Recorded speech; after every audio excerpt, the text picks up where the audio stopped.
Man, you're you ready? Huh? All right, cool. Welcome back. We have another very interesting man, Jerod Doran. Yep. And a man of many, many fires and irons in the fires. What are you all involved in? You're all involved in DTR Walkers LLC, Yep. which is horse training and training people, correct? Yep. Horsemanship instruction. I also do, my bees are under that because Wyoming considers honeybees livestock.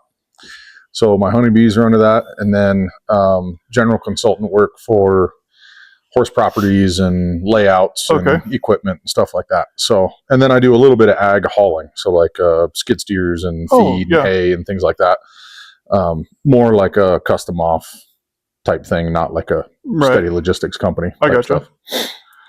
I think the common term is probably more like hotshot stuff. Oh, okay. So, I understand. Everything I do is all by choice and in a schedule that I want. So I keep it light enough to where I can come do stuff like this and spend hours having fun and not worry about ruining my schedule. And that's pretty much how I have everything set up. So there's DTR Walkers that covers pretty much everything ag related. Cattle, direct farm to table beef. I've got a small commercial herd of Angus. So, you know, kind of running that world. The rancher lifestyle type stuff. I gotcha.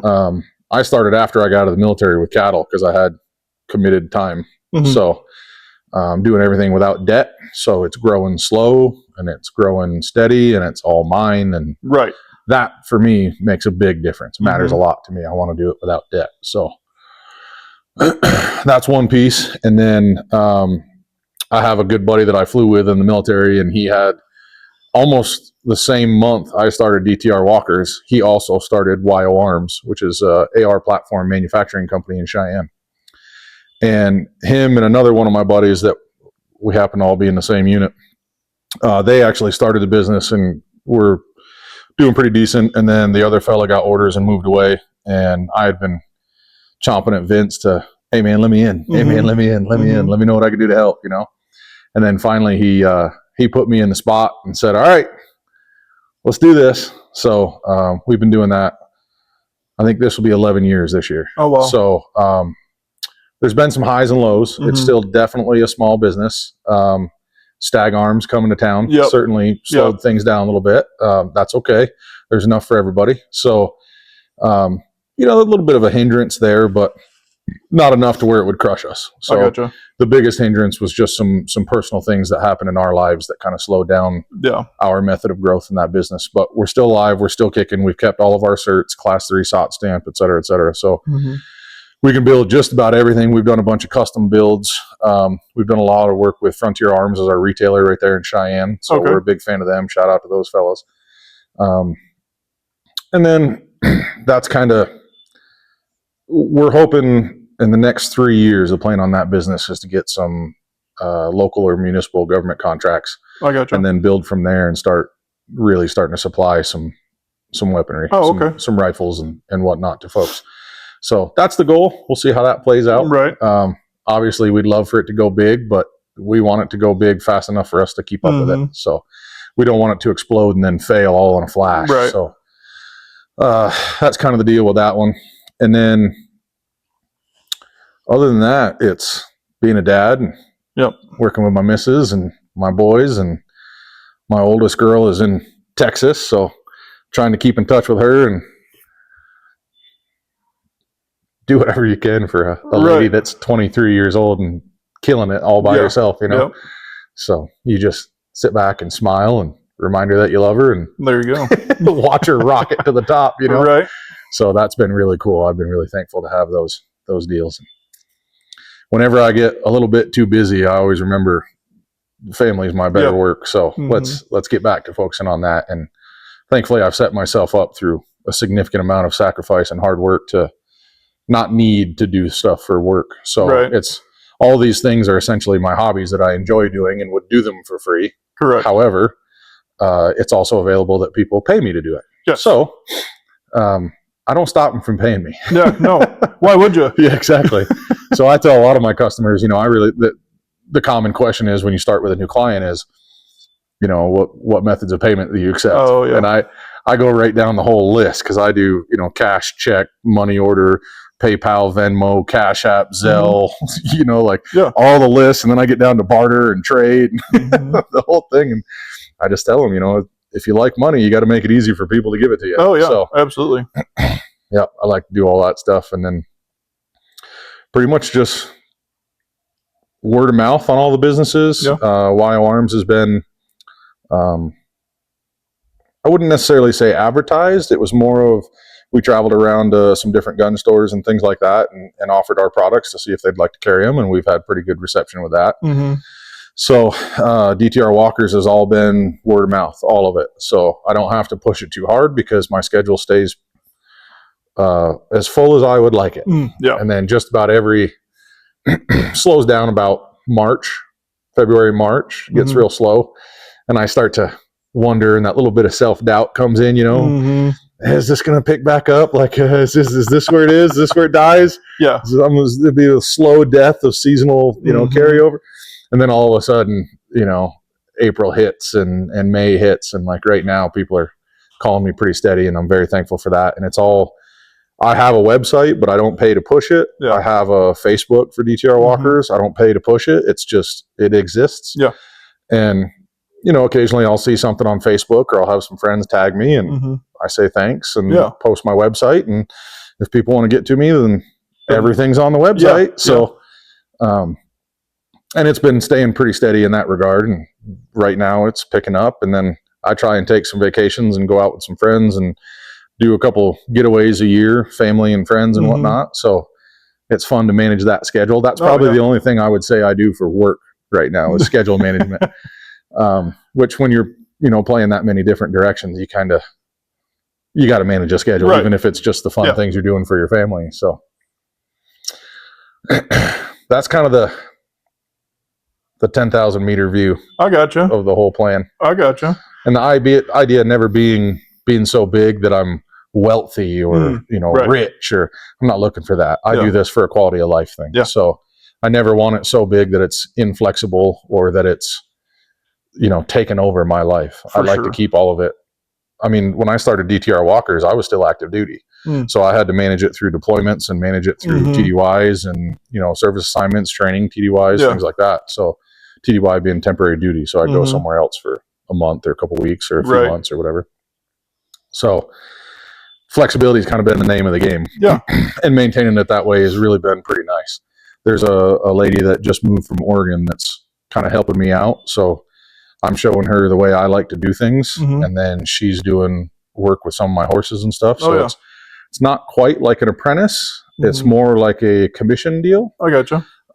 What I've offered her that, we come to a compromise, flexibility, right? Yeah. So we came to a compromise, and we figured out that if she works a little bit on my horses, then I'll work a little bit with her and her horse, and we'll both be benefited, and it's a mutual agreement. And then when she's at the point where she wants to start taking some of my horses to, I don't like to use the word finished per se, because it's an animal with a brain, and to assume that it's finished is to assume that I'm finished, and I don't necessarily agree with that. Yeah, I was going to say, are we ever really finished? I don't think so, man. No. I hope not anyway. All my life I've been trying to learn different things and teach myself different things, and I call myself a skill junkie because I eat it up. You know, even the stuff I'm like, oh, I probably won't like that. My thing is I want to learn it so I know why I don't like it. Yep. And I was always that why kid when I was little. So, that pretty much just flows along the same lines. I gotcha. Yep. But just enough to be relaxed and be comfortable and have a little walking around money. There you go. Yeah. That's all you can ask for. Yep. And if this lady works out, then she'll train a couple horses, and I'll keep bringing horses in for her, and she'll keep training them, and we'll work on them together, and heck yeah, we'll sell them, and she'll get a majority of the percentage for doing the work, and I'll get enough to cover the, my end of the deal, costs probably. And then I just want people to be able to do better, Absolutely. Give them the opportunity that I make it easier for them to have the opportunity than it was for me. That's kind of the goal. So, well, let's take just a second here to go ahead and say thank you to Pine Bluff Distilling for letting us do this here again. These guys are great. Yes. Yep. And today we're going to be popping open the Ride Bourbon that they sell on the shelves every day. This one is 46% alcohol. and it tastes pretty good. Yeah, it Yeah. takes me a second to get it out. Wow, Mr. Grip Strength. Come on, bud. Don't be bashful. You know, they make it perforated for guys like you. Uh-huh. There it is.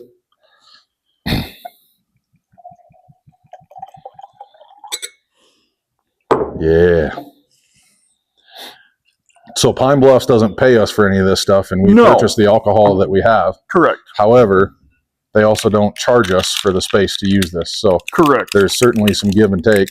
Yes. And you came to these guys to ask for this space, right? I did. Yeah. Yep.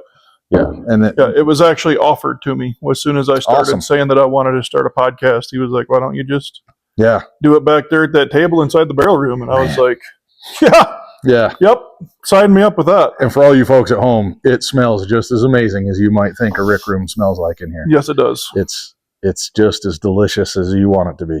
So huge thank you again to Pine Bluff Distilling and Chad. Yep. I hate to say it, or I don't hate to say it, but if it wasn't for him letting us use this space, we probably wouldn't be having this. So huge thank you. Or we'd be hanging out on a big comfy couch. Well, that's true. Yeah. With a much less attractive backdrop. Yes. Yeah, you don't get much prettier than setting up in here and the dogs aren't running over your lap and the kids aren't screaming in the background. Yep. It's a comfy place to sit. The aroma is absolutely beautiful. Oh, this one's real smooth. Everything on Pine Bluff's selection list, even their gins and arguably their vodka, especially the barrel-aged gin, which we went through last night on a different podcast. Yep. It's on the sweeter side. Yes. They definitely play the sweeter side a lot, which I'm a self-acclaimed fat kid, so I enjoy the sweet. I got a nasty sweet tooth, and it usually takes over. So I like all the sweeter offerings, and I'm not typically a rye guy. However, their ryes are definitely sweet. 100%. So they have all the spices and all the aspects that you would want out of a rye, but they definitely follow on the sweeter side. I liken them closer to like a Wilderness Trail rye, if you like off-the-shelf type ryes that might be a little more popular, maybe a Willet rye. I'm closer to those realms. Of course, everybody's got an opinion, right? Oh, for sure. Someone's probably going to hang me out to dry for putting those three in the same box, but that's okay. So these guys, they have one of the few ryes that I actually like to drink. Agreed. This is a rye bourbon, so it's a little bit more of a blend, but even their straight rye, I'd be happy to drink it. That's one of Chad's favorites. So Chad and I have had quite a few glasses. Oh, yeah. Delicious straight rye whiskey. That makes two of us, three of us. Probably a lot more than that if you stop and think.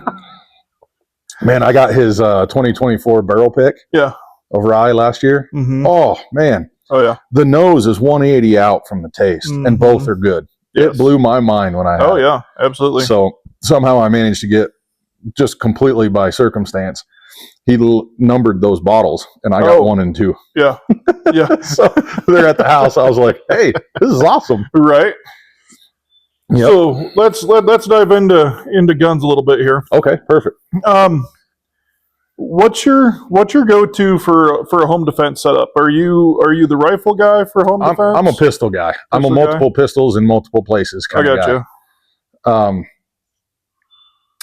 I am not nearly as excited about home defense as some folks may be. Yeah.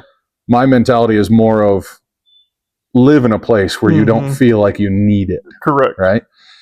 That's hard to do if you live in a city, etc., or if you live in an area that grows in towards your home, and moving, you're not going to move just because maybe, but some people do. Options there. Yeah, but I picked a place. I live in a wonderful spot with phenomenal neighbors, and it's not in the forefront of my mind, so I don't get real serious about it. However, with that said, there are multiple pistols all around my house that are available, and my wife and I are both proficient with them. And my children, they can't reach any of them. They can't climb to them or nothing like that. There's not access to them. And they all know, other than Owen, right, who's almost 2. Yeah. My other kids all know when they see a gun, it's a real gun, and you don't touch it. And if you want to answer or ask questions about it, ask Dad. Dad will get it. Yeah. We'll go through all the questions and answers, and they don't have to be secretive about it. If they want to know about guns, I bring them in. Yep. So I have pistols all around the house. I like to have options. You never know where you're going to be or what's going to happen when the worst can happen. Oh, for sure. So I'm more of a breadth of opportunity than strength of solution kind of guy. So I understand that. I know some folks with shotguns. My concern about home defense shotguns is I don't have concrete walls inside my house. So I'm worried about sending that round through the wall and through the next wall and you know what that'll create for damage. And you know, there's certainly rounds that support home defense. Yes. And you know, you've got frangible rounds, you've got, you know, the different shots from double aught all the way to the tinies, and you know, you have different options and you can certainly choose and make it a viable option. Yep. I'm just more of a multiple pistol, multiple options kind of guy. I understand. Yep. I mean, it goes back to the whole concealed carry ammo to regular jacketed ammo. You know, it's all right there. Yep. I mean, it, like me and Dean discussed on mine and his podcast, that it's always, there's always people there that think that you don't need the self-defense ammo that's going to send a bigger shock and stop in the body cavity. Yep. But I don't know, man. There's been plenty of studies that show even where the FBI screwed up and shot through a guy and then hit a kid, and the evidence is right in front of you. Yep. So I don't know why you wouldn't use that to your benefit. You know, well, I could jump on a soapbox here about education and the willingness for people to find it, but I think essentially what it comes down to is, and this is my maybe ignorant statement, but inexperience. Yeah. You know? Oh, probably. I mean, how many of these guys are defending their home with any weapon, pistol, shotgun, anything, right? And then they don't have the experience of shooting something squishy, you know, and seeing what happens. So if the only thing you've got is big game hunting, well, when I shoot an elk, I don't want that bullet to come out the other side. I want it to dump every foot-pound of energy within the cavity for a clean kill, right? Yep.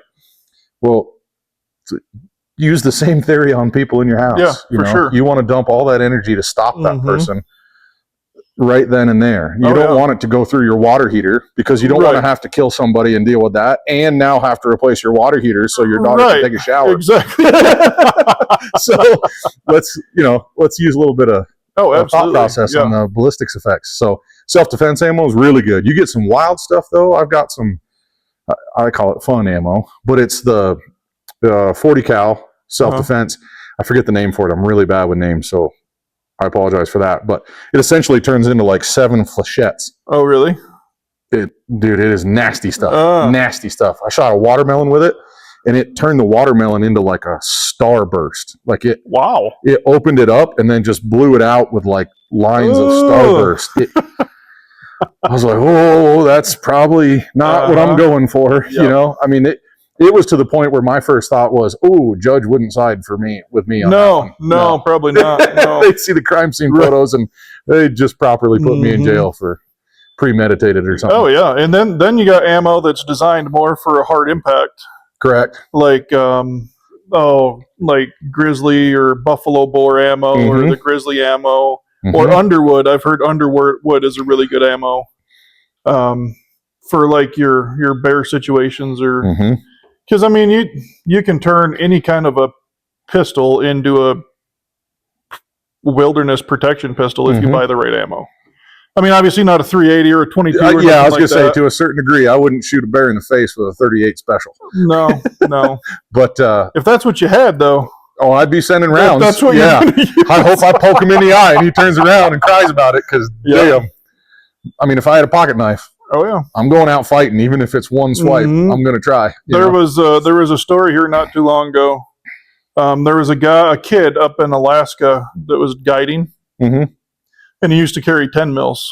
Oh, yeah. And he switched from 10 mils because he got into a situation to where he jammed the gun up against the bear. Yeah. And guess what? She wouldn't cycle no more. You get one shot. And ever since that, I mean, he came out okay out of the deal.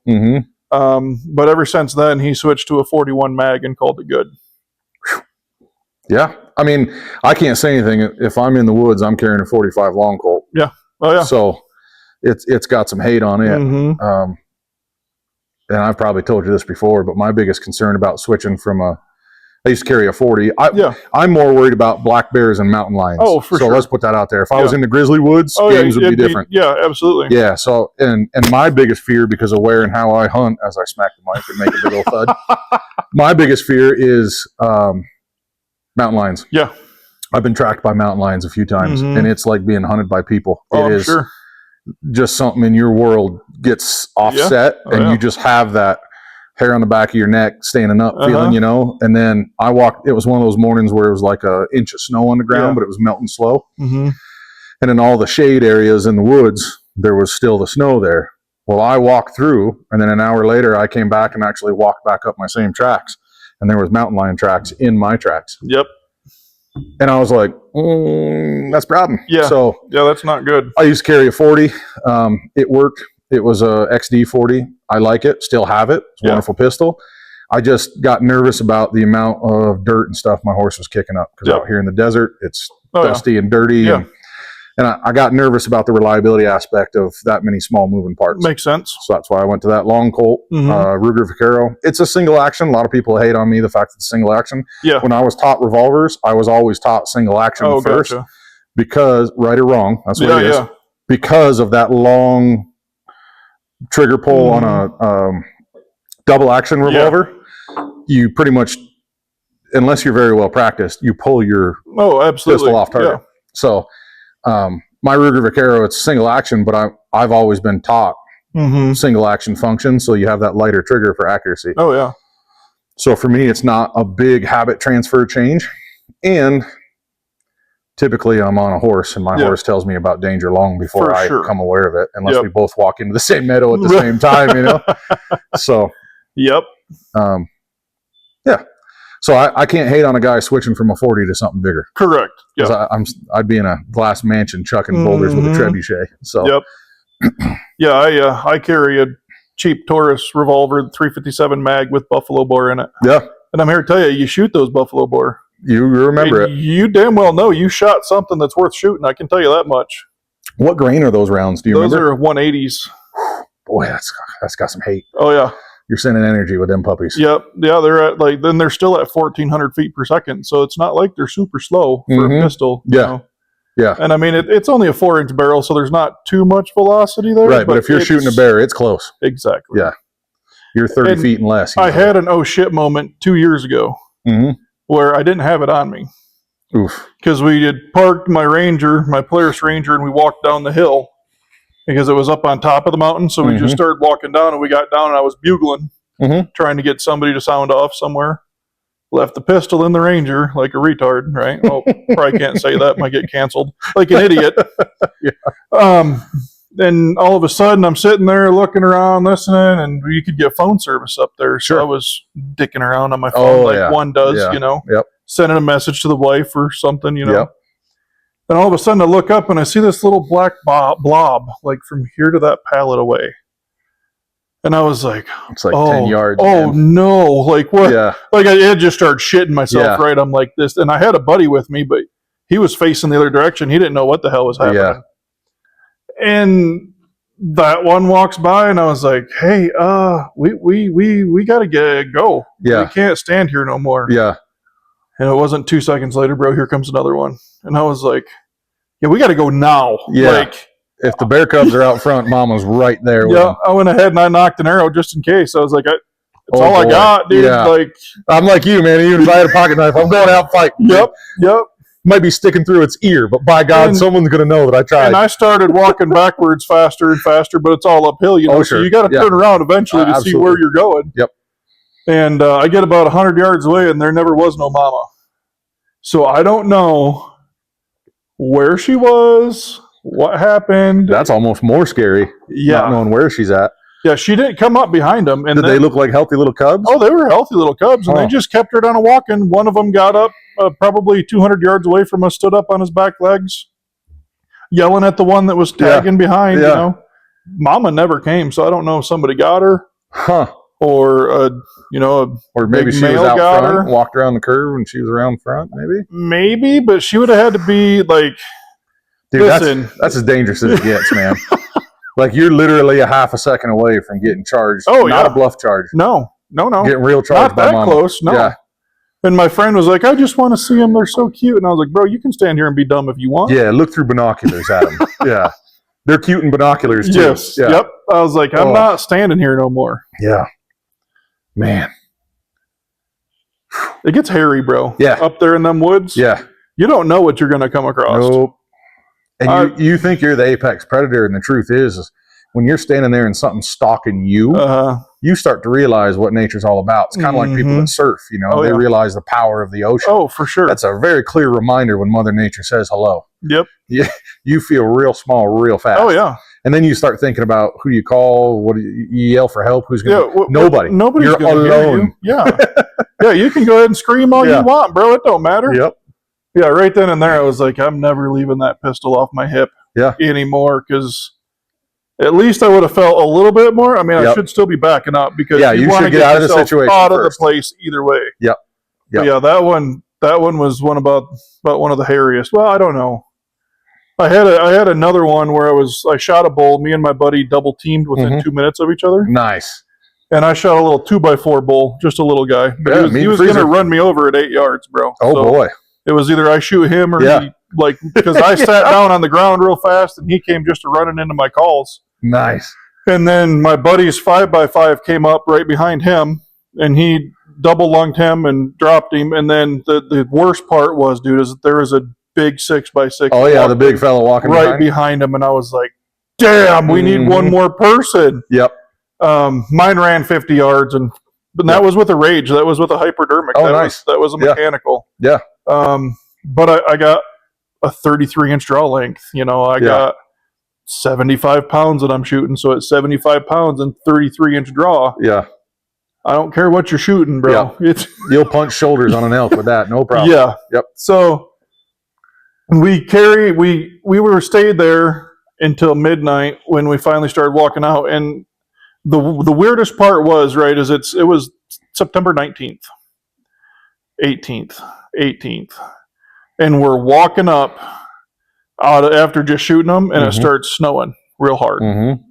So then we go up to the camper, we get different packs, right? Because that was before I started using my mystery ranch. I didn't have it at the time. So frame pack, right? Yep. So walked our happy fat asses back down in that hole, and it was 1,000 yards straight down the mountain from the old logging road that's a closed road now, because Wyoming does a lot of closed roads. A lot of closed mountain roads. But you can still see them if you can read the forest. Correct. And that's good traveling. Yep. And we walked straight down there, and we were tagging as we were going, right? And we get everything done, and we're hiking our asses back up out of there at midnight.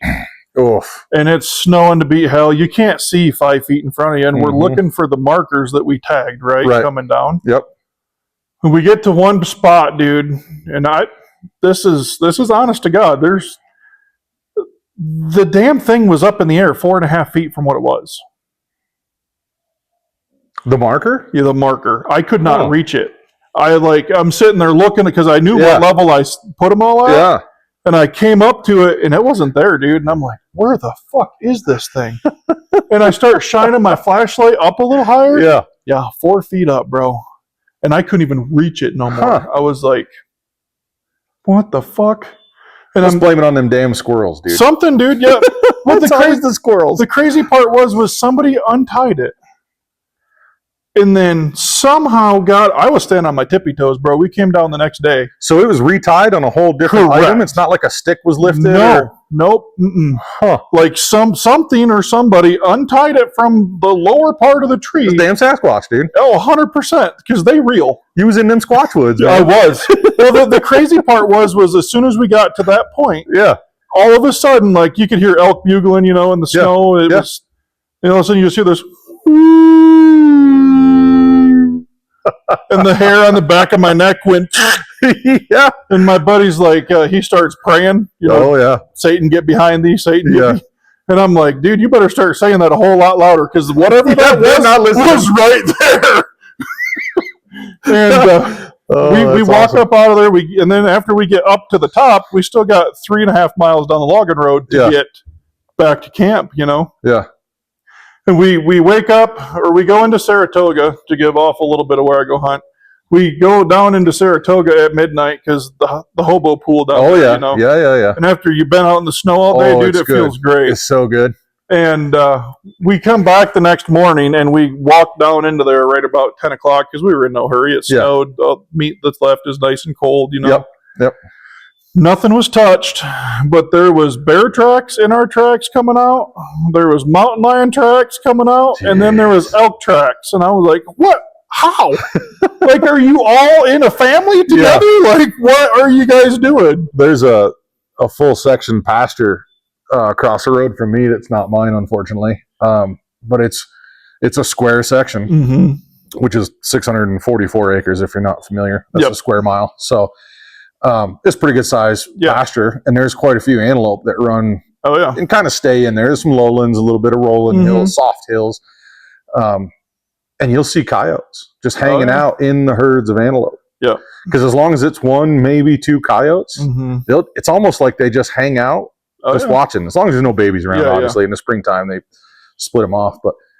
Yeah, I've seen coyotes just hanging out with antelope before, and like the antelope are grazing along, and the coyotes just trotting with them, and you're like, every grade school tale I've ever heard of is like these are mortal enemies. Yep.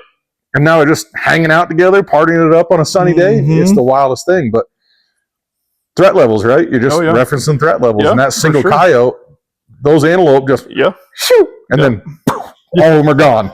So then that coyote would be like, damn. Oh, yeah. Another blown opportunity, right? Yep. Yeah, up in those woods, man, you don't know what's up there. You don't know. And you don't know how they're intermingled, right? Because you could think, oh, well, the elk aren't going to be here because the cattle are here. That's not true. Nope. Oh, well, there's a bear in the area, so all the deer are blown out. Well, that's not true either. No. I've seen that play off wrong. Or you'll see mountain lion tracks, and you're like, oh, well, we're not going to get anything this year. It's probably eating all the animals. And it's like, nope, that ain't the truth either. People are your biggest thing. Yeah. Because we went this year, we went down to like what we call the Big Rock, and it's like a straight down. There were 6 cars parked right there, and there's always elk in that bottom, dude. And I was sitting there, and I looked at my buddy, and I said, well, there's no sense in going down there because there's 6 cars sitting here, and if each car's got 2 people, there's 12 dudes down in that bottom. Yeah, and that's just a mess. Yep, and down there, I mean, it's really insane. The different terrains that Wyoming can hold in the mountains is insane. It's wild. Because you can be up on top where it's desert, like what you were talking, like sparse grass, sagebrush everywhere. It's like granite sand is all the ground. Yeah, but you walk to that bottom, and it's lush and it's like Narnia down there. It's like, what? This doesn't even make sense. It was like 2 years ago, I think. The wheatgrass was as tall as I was walking through there. We were splitting it like we were. I always think of that movie Gladiator, with Russell Crowe. Oh, yeah. And he's walking through in his like fever dream or whatever with all the wheat. It's like we're walking through that, except it's like parting it this way instead. It was wild. Yeah. And it was like, just like you said, we were just up on a desert hill. Yeah. And then we walked into some timber. Yeah. And then, bam, we're in the bottoms, and you're like, where are we? Yeah. And I use like a First Light cipher pattern. So it's like a brown and light tan. Okay. So, yeah, we were talking about being in the woods and all the critters there and all that stuff. So we've had a couple. I hunt the elk woods. I hunt with 2 of my really good friends, and we keep it pretty much the 3 of us. Yep. And we hunt in black bear and mountain lion country, as I mentioned, and it's pretty common for us to have black bear prints in our. I mean, I've had it so recent that you can still see like the wrinkles and creases in the bear's skin, in the, and you're like, oh, that's that smell, because you're hiking on that elk smell and you get laser focus, For sure. So, yeah, you get a little bit of that. It's a little too musty. A little too, what is that? And you're like, oh. Yeah. But that'll definitely make some decisions on what guns you're carrying and for why sure. and, that scenario. It's always, which tool are you using? Which scenario are you in? I've been looking at tires for my dually, and it's always, well, what application do you need it for? For sure. What are you doing with it? You towing all the time? Are you off-road? You highway only? If you want to do it all, though, there's very certain tires that will do it all. Yeah. Like it's because you're going to be hauling a lot. Yeah. But you're also, like, when it comes to the elk woods, you're also wanting something that you can grip with when it's snowy, when it's muddy, when it's whatever. So I can tow a trailer with some of my favorite horses in it. Exactly. Yep. Yeah. Yep. and they're expensive. Like, let's be honest, tires anymore? Yeah. Yeah, it's looking like $1,600 minimum just to get some cheapies. That's what I paid for 4 on that Tahoe. Mm-hmm. Like, what? Yeah. Yeah. And then, of course, with that dually, your tire choice makes a significant difference on fuel economy. Oh, for sure. So now you're paying for it over the miles, depending on what you choose, So if you're thinking, oh, well, I'll get some off-road tires for that 10% chance I'm off-roading, it's like, well, maybe it would have been cheaper to buy chains. Because all that fuel you're saving all the way up to that one time you got stuck, it's like, it's oh yeah. I mean, I picked the tires that I did for that Tahoe for 2 reasons in mind. Number 1, I like to go off-road. And yes, those are only 33s, but you can do a lot of shit with 33s. Yeah. But I wanted something that was going to be tough for that. Like those are E's. Those I got or 10-ply tires. Yep. Because I wanted to make sure that they would last a long time and that they're not going to get gouged all the hell by rocks and everything else. Get all chewed up. Exactly, yeah. And I've taken the whole family, like I said, like right where we parked that Polaris Ranger at, up and over that mountain with that. And it just goes. I never had a problem with those tires. Yeah. Just leave them at 35 PSI because it's soft enough on a 10-ply that rubber will form, you know. But yeah, you got to look into all that. All the pieces. You do, yeah. And then you can't lie about, do you really need them for off-road or do you just want the look? Well, that's true too, yeah. A lot of us fellas like to we like to look good. Justify it off when the fact is I just want it to look good, And it's okay if you want it to look good, man. They make a lot of tires with aesthetics in mind. For sure. Nothing wrong with that. Yeah. But you can pay for it. Oh, well, yeah, but if you want the aesthetics plus the performance, though. Yeah. I mean, you're no longer looking at Amp Research tires. Right. Or tires you can't pronounce in your native tongue. Correct. Yeah. You're going to look at a brand like Cooper or Wrangler, the Duratrax. Those are always been a pretty good tire. A lot of people love them. Yep. How do we get off on tires? Talk about the right tool for the job. Oh, there you go. As a reference, man. Yeah. Yeah. That's what happens is you get to talking, and then next thing you know, it's tangents, rabbit holes. Yep. Yes, squirrel, as somebody says. Shiny. Chasing that fuel mileage, though, man, it's it can be a son of a bitch. Like I had an 18 F350 Platinum dually. Yeah, and it was their max tow version, so it had 410s in the rear. Yep. That thing sucked, dude. Well, the 410s didn't help. And I even deleted it, right? Oh, sure. And it went up 2 miles to the gallon. So I went from 11 miles to the gallon to 13. Lord help me, it was fast and it sounded good.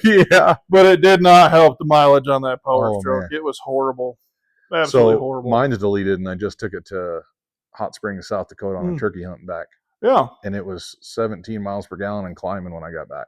Mm-hmm. So I was like, ooh, I like this quite a bit. Yep. The Cummins, man. When I bought that truck a few months ago, it was... Was it god-awful? Dude, if I got double-digit fuel mileage on that trip, no way. Yeah, for real? Really bad. Yeah, it was really bad. My average on the, just the dashboard, averaging the Liometer, was 9.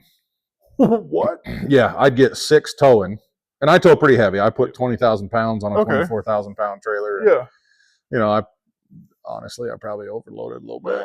And then here or there, haul, and we're at altitude, so we're towing 5,000, 6,000, 7,000 feet. And I would get 6 miles to the gallon doing 65, 70 mile an hour. And we're talking like interstate mileage. Yeah. So stopping and starting, it's just goes down to 3, and then it's less than 3, but it's only telling you 3, It's trying to fluff you up a little bit. So making you feel better. Yeah, exactly. And then empty, if I was getting interstate 70 mile an hour, 1,700 RPM without a headwind, I'd be happy to get 12 and a half, maybe 13, Yeah. So, my average was down in the single digits for sure. Oh. So now that thing got 17 and was still climbing when I got home, I was like, oh, boy. That makes itself pay real quick, real quick. And then I may have told you this. I have a little crane scale for packing with horses so I can keep the panniers balanced on both sides. And I use that crane scale because I did the delete myself, the full delete myself. So I did that allegedly. Yeah, allegedly. Yeah, deleted my lawnmower all by myself. So 146.2 pounds. Oh yeah, of junk, and that accounts for what I put back on. So correct. Like, yeah. And see, we can talk about the whole deleting of the grid heater. Oh, because boy. you can change, you can put the emissions back on that. So shout out to Banks for that one. They created a monster ram intake for a 6.7 Cummins Diesel. Yeah, I just put one on for a fella. Yeah, not only was it very simple to do, they thought of just about everything. I mean, they made it pretty easy for you. They even gave you a 6 mil bar stock extension. 2 of them, to be exact. To reach in and be able to get those screws on the inside. And then, I mean, what a mess that grid heater design is. It's so stupid. It's an absolute failure. Yes, it is. Like, whoever that engineer is, you should be fired, dude. So let's absolutely go. Worthless. Let's go here. What do you think about the new 2025s having glow plugs in them then? Why? That's what they changed to. That's the engineer's fix-all. So here's a short soapbox I'll step on just for a minute. I'm a firm believer that when vehicles added electronics, the effort was no longer to sell you a quality truck that would last forever, but how fancy can we make it? Oh, 100%. And the people still swallow it. Oh, yeah. So now, because of them trying to, quote unquote, reinvent the wheel through a very clever marketing scheme, I think they just look for the least expensive parts and figure out how to make them electronic so you can make them more expensive. Oh, yeah. So you take a diesel engine. I mean, in the world of compression engines, it's pretty simple. You know, it's compression that causes heat, heat causes fire, and fire causes vroom. Especially if you go back to the 12 valve. Yeah, absolutely.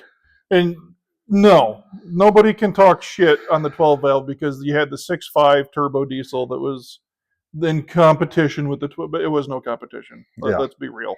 It's 12 valve is the coveted engine to date. For sure. So, I mean, that's like in the big truck world a cat compared to anything else. Right. Yep. I mean, but you can argue with them all you want, and there's guys that have success stories. Oh, for sure. But a legend's a legend. Oh, absolutely. Kind of like the Ford 6.0 diesel is the legend for the turd of the planet. Like, I think the 6.4 is beating it now, though. Oh, God. The 6.4 turbo diesel by Ford is the absolute worst. The turd of turds? Oh, my Lanta, dude. And the way that they did that turbo design, or the compound, they call it twins by Ford, but it's compound turbo. Yeah. Once one goes out, dude, it just right into the other one, and then you're done. Eats the whole pile. Yep. What a disaster. But then you look at all the newer diesels, like the new Duramaxes, like I think it's the 2011 to the 2016 or 2016. Sure. And they all have CP4s. Yeah. Which is a bad word. Exactly. Yeah. That's another big failure point. Yep. I mean, it's just all that there is to it. Yep. I'll take my 2004 Ram. This is my first Ram, admittedly. I'm not stuck to a certain brand per se. I've had Chevys, I've had Fords. Yep. Now I've got a Ram. I've had Dodges back when Dodges were cool. Oh, yeah. The only reason I let go of that one is because it was 2-wheel drive. Oh, sure. It was a 12 valve, 5-speed manual. Yeah. 3,500, but it was 2-wheel drive. Yep. 1997, if I remember correctly. And I loved that truck. Oh, yeah. I would have kept it, but it was 2-wheel drive. Yep. So I let it go. And now this is the first Ram I've owned. And I've only had it a few months. I'm not mad at it. No. I wish it was a little bit. I did buy the muffler when I redid the exhaust. Doesn't really help. No. It's pretty much straight pipe. No, stuff. if you get in, like when I did that old boys for him. Yeah. I did notice that because he went with the muffler and everything. And it's quiet if you're under half throttle. Right. Yep. Like it actually takes everything, but as soon as you tip past half throttle, it's going. Boy, she is loud. Yep. So My truck's not a performance thing. It's not a pretty thing. It's just a big gray monster, you know, and I just use it for working. I wouldn't say it's not pretty. Like it's a nice. It's clean. Truck. Yeah. It's a Lariat. It's a nice. It's a nice truck. Yeah. But it's not flashy. I guess is kind of what I'm going for. I'm not a flashy guy. I don't lift it and put all the fancy on it. And, you know, I don't have it for looks or sounds. Purpose. And damn, Cummins sounds good anyway. For sure. Even when it was factory setup, it's quiet. But it still sounded like a monster in there, you know, like you were hiding a monster in the basement. So Cummins just sound good. I don't have any hate on that. No. But boy, it's roaring down the road now. Yeah. So it's a good thing I like the sound. Otherwise, I'd probably be real mad about the outcome, you know. Yeah, that's what a lot of people say when they switch it to a 5-inch exhaust. Yeah, and I stayed with factory diameter. Oh, did you? Yep. So I just swapped the pipes and added the muffler, and that was it. You did the race pipe. Nope, just the delete pipe. Well, yeah, but some companies call that a race pipe. Oh, that's silly. I know, but because it's off-road use only. So correct. Nomenclatures. Yes. Yep. So they call that a race pipe, and then they don't have to, like Canadian companies down here, because that's where it all comes from. Because the EPA is what it is. It's stupid. But yeah, there's no sense on keeping that trash, dude. No. I mean, the only reason why I deleted the old boys that I did, allegedly, was he broke down in Montana, and his is the same year truck as yours. Yeah, 2018. Yep, 2018, and his is a 2500 instead of a 3500 dually. Yep. And it was like another $5,000 for him if they could find the part. And he was like, what do I like? He said, I never want that to happen again. He said, I was in a pickle and I had to shell the $5,000 out. And he said the service guy was telling him there to delete it then. Yeah. You know, I literally did it in my driveway by myself with no help. Yep. On my lawnmower. Allegedly. Yeah. Not a difficult process. No, it's not hard. I mean, I've rebuilt engines and transmissions and rear ends, and, you know, I've got a couple antique trucks, you know, and I've gone head to tail on those. So, in the realm of deleting a 6.7 diesel, a 6.7 diesel is pretty easy to delete. And between YouTube and for sure, the websites of, you know, the Canadian websites that are selling this stuff, man, if you have a pretty decent selection of tools, you gotta have some selection. You have to be mechanically inclined. You gotta know. If you don't know what the hell you're doing, period, you don't try it. Yep. You got to know the basics of torque specs and how crow's feet on a torque wrench change it, and, you know, wet torques versus dry torques. So yeah, you got to have a little bit of knowledge in there for sure. But it's not diving into your first automatic transmission depth. You know, no, you can get way over your head with automatic transmission real fast. I know. So yeah. Recent adventures of yes. So yeah, I think it's a very simple thing, and it's literally all just bolt-on garbage for sure. With the exception of that stupid Cummins grid heater. Yep. The whole design of that is just asinine. That's the only part where it starts to get a little deeper. Yep. You know, you got to mess with fuel lines and return lines, supply lines. Yeah. Purging so you're not dry running your engine.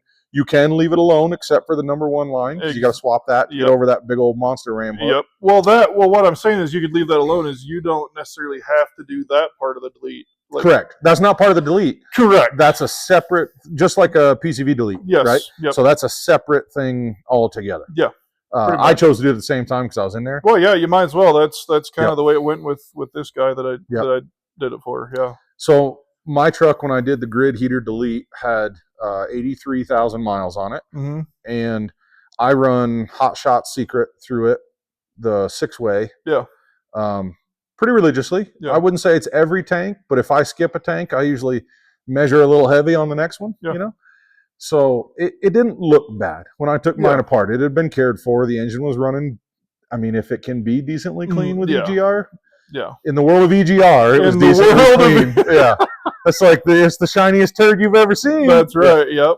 Yep. So it was pretty decent. The stud and the nut were still good, solid. I could have put a wrench on it. Oh, there you go. Is, reference. So I could have put a wrench on it. Let's go into what happens when it's not.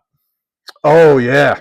Like, so that instead stud, of just talking about like deleting this grid heater, let's go into why it's a good thing. Oh man. So this grid heater on your intake plenum, right? It's a straight 6, is a 6.7 Cummins, straight 6 cylinder. On one side of it would be your driver side. I don't believe they mounted them backwards. So it'd be on your driver side. There's an intake plenum. And essentially all that is it takes that pipe of intake clean air and it puts it into a big cavity and all 6 cylinders pull from it. Yep. Well, the top plate of that intake plenum or manifold or whatever term you want to use. Plenum. Yeah, that's a That top plate has a hole on the very forward edge closest to the front bumper. And it's we'll call it they made that thing 4x6 so small hole in the aluminum plate. Yeah. And then they completely covered the whole thing with these little slots with like a wafer grid of copper. Yep. Okay, fine. If you were running clean air through it, we'll call it a large particulate filter there you go. Of sorts, right? Yeah. Except you got this stupid design of just dumping diesel exhaust through this thing. And anybody that's seen a diesel take off from a red light for sure has seen what can go through these things. Yeah. Now, if you've ever built an engine, you know cleanliness is next to godliness, right? Everything needs to be clean, clean. Yeah. And now we take this beautiful opportunity for this cavity to be full of just clean, high pressure air from your turbo, and we just fill it full of trash. And everything's going to be all right. So now you've got the restricted airflow. And then also that mesh will be nice. We'll call it a mesh right there, is copper. So it has a resistance function when you pass electricity through it, just like your oven element, just like your, any resistance heater, electric blanket, your heating pad. Well, that needs a positive and a ground, right? Well, it's mounted, so it's a ground. And then you feed the positive to it through an isolated function. That's the stud that goes through that main plate on the top of the plenum. That stud, they fed it through from the top, isolated it with, I think, rubber, maybe a like silicon. Hard plastic kind of deal. Yeah, probably a plastic polymer, if I remember correctly. Yeah. So it isolates it electrically, so you can feed the power down through it. And then on the bottom, instead of it being captive of any sort, it's just a stud with a nut. Yeah. Inside your intake plenum. Right. Yep. So not only are you feeding terrible gases down into this thing, but those gases are caustic. Yep. And then they grab a hold of that stud, which can be separated. Yep. Or it's just wildly exposed. Yeah. Just for this instance. And it starts to eat away that stud. And then your engine, these Cummins, boy, they like to shake. Oh, yeah. They got a little wiggle in it. Yep.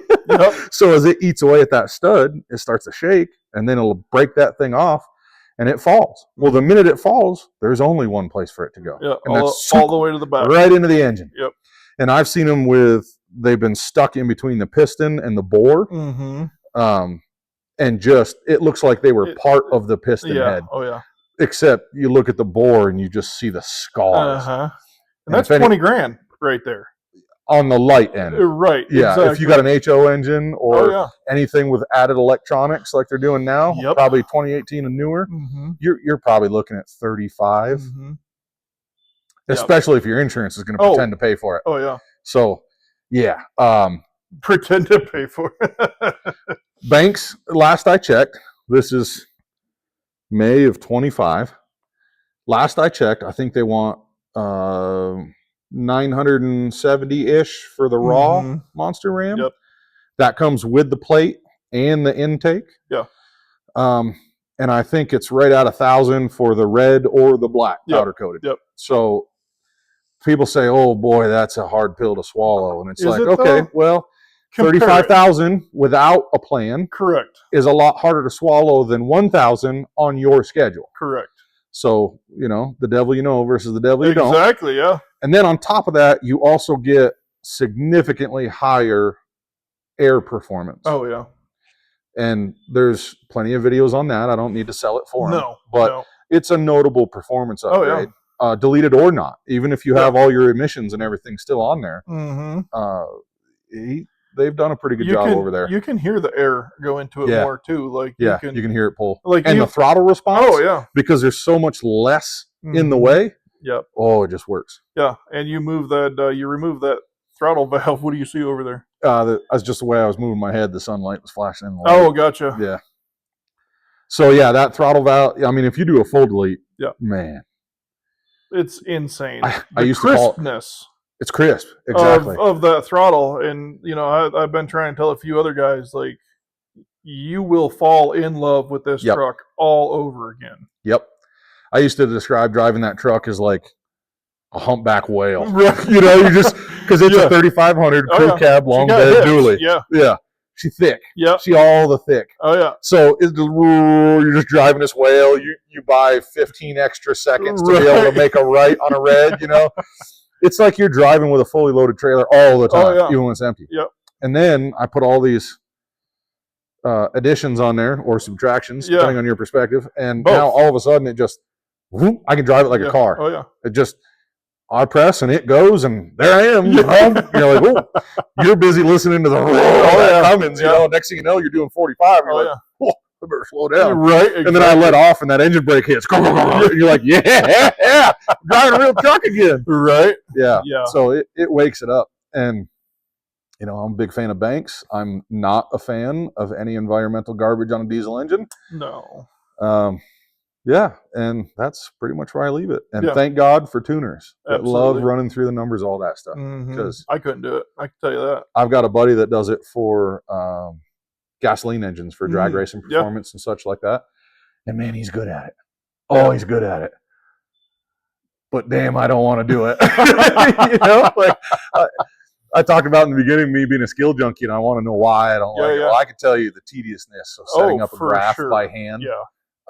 It's too much for me. And I trade options, so options contract like on the stock market, the Russell 2000, things like that. That's pretty numbers and specific, right? It ain't the same game at all. No. When you start tweaking those graphs and adjusting those curves and just when you really get into the nitty gritty of it, balancing cylinders amongst cylinders. I mean, man, you just get all the way in. Oh, for sure. And it's like, nah, you lost me. Yeah. There's a certain point I just want to go, that's good enough. Yeah. That's where like the Holley sniper system comes in handy. Yep. Because you can play with that a little bit if you really want to, or you can just let Holley do its thing. Yep. And Holley knows what's up. So I chose EasyLink for my deal. Oh yeah. EFI Live I'm familiar with. They've been around. Everybody knows EFI for sure. Live. They've done great things for forever. However, they are only supported by Windows based. Oh yeah.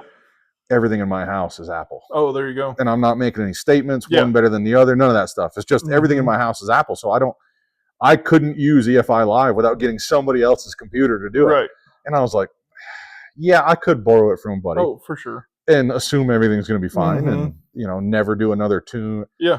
Or I was like, or I could just pay a little bit of extra money. It is a little bit more expensive. That's what I did. And get it to my cell phone. And I've texted the tuner a couple times and they get back same day within a couple hours in most cases. And it's like 2025's version of tuning. Correct. So you just text the guy. Yeah, it's not like goes, back in the day, like early 2000s, where you're like, because I send an email and pray that they're going to read it today, not 5 days down the road. Because my older Cummins, I still have the Smarty Junior. And it takes 5 minutes. Like, you got to select what timing you want. And, I mean, which is cool for back then because you could actually go through and select do your timing and your torque status. If you how hard you want it to hit the trans, and dealing with that's fun. Yeah. Especially if you're shearing input. Yeah, pretty much. Actually, it broke the gear right off the pump. No kidding. Yeah, right off the pump, and that was a brand new pump. Yeah, pump number 2. That's not a good thing, dude. No, he did take the flex plate off, and he laid it down on a flat table at his shop. Yeah, and he said that it is warped. So he could tinking. Yep. Oh no. Because with visual inspection, dude, I had 3 other dudes crawl up underneath there, and I was like, "Please tell me." Yeah. Like if that's the case, I'll order one, and I did order one and send it down there with the truck. Yeah. And I was like, "Bro, tell me where this is cracked. Tell me something." Yep. And they were sitting there looking at it. They're like, "Yeah, no, there's no cracks up there." 3 other guys, man. And I'm like, so it's not just me. Yeah. You just got to take a square or a straight edge of some sort and just run it across there and look for a wave, Man, what a mess. Yeah, 2 transmissions later. Oops. Yeah, pretty much. Yeah, I don't. But now there's a XDP. They make pretty good stuff. Yeah. There's a towing rated flex plate in it now. So yeah, good. We'll see how long she holds this time. Yeah. I was real worried because I've got a 69 C10 Chevy, single cab, short bed. It's a fun little truck. Yeah, you were saying that. And I blew the gears out of that. I don't know if it was my fault or right. I'll take the weight of it. It was my fault. Yeah. We'll say it's my fault. Anyway, I got in there and I bought I think it was a Monster transmission kit. And I bought as much kit as I could put in that truck and still drive it, to and from a show or whatever. Right, wherever you wanted to. Yeah, I'm not a show guy. Yeah. I like the driving experience. So since I bought this one, somebody had kind of hot rodded it out. It's got a 327 Corvette engine in it. It's built up, pretty wild, and for a 327. Right. And it is an automatic. That's my knock against it. I like the shift, and it's an automatic, but it's got a spool in the rear end with a Ford 9-inch and all the stuff. You know what I mean? It's built to be a little sporty. So I kept it that way, and I built the transmission to no longer be the weak point because it's a TH350 when it probably justifiably could have been a 400. Yeah. So I just built it all the way up, and that kit was awesome. And we got all the way done with it. It was at my buddy's shop. He had a 4-post inside, and boy, that would have been nice. Yeah, I'm real blessed to have good friends. I bought him a transmission stand jack. Yeah, you were telling me about that before. Yeah, as a thank you on top of the rest of it. But we got it done, and I was like, man, we're gonna drive this thing home, and I'm gonna shear out third gear. You just knew something bad. Man, I wasn't gonna play nice to it. Right, I was gonna have fun with my toy, and it probably was gonna cost me money, and I've already accepted the fact that I'm dumb. So that thing chirped every gear all the way home and didn't give me any heartache. And I was like, oh boy, this is awesome. So I'm looking forward when you get your truck back tomorrow. Oh yeah. It'll do well. Yeah. So what brought you in with Pine Bluffs Distilling? Mash. Yeah. So I really like learning, skill junkie. Yeah. I guess we're going all the way back to the beginning. Yeah, let's do it. I'm a bourbon nerd, self-claimed. I'm not a bourbon expert. No. Just a bourbon nerd. You will be. You hang out with Chad long enough. Yeah, buddy. So I've been on a bunch of the famed Bardstown Bourbon Trail, Kentucky Bourbon Trail. Went to high school south of Louisville, Kentucky. So I've kind of been in and around bourbon most of my life. Yeah. And on purpose. Yeah. Well, yeah. I enjoy it quite a bit. So, figured out the distillery was over here. Don't much care for Wyoming whiskey brand, especially now that they're not Wyoming anymore. For sure. That certainly put a bitter taste in my mouth. Kibosh on that one. Yeah, buddy. Yep. So came over here to check these folks out. Awesome people. Oh, yeah. And the people just sold me on the whole deal. Yeah. So hung out, had some beverages, asked some questions. Yeah.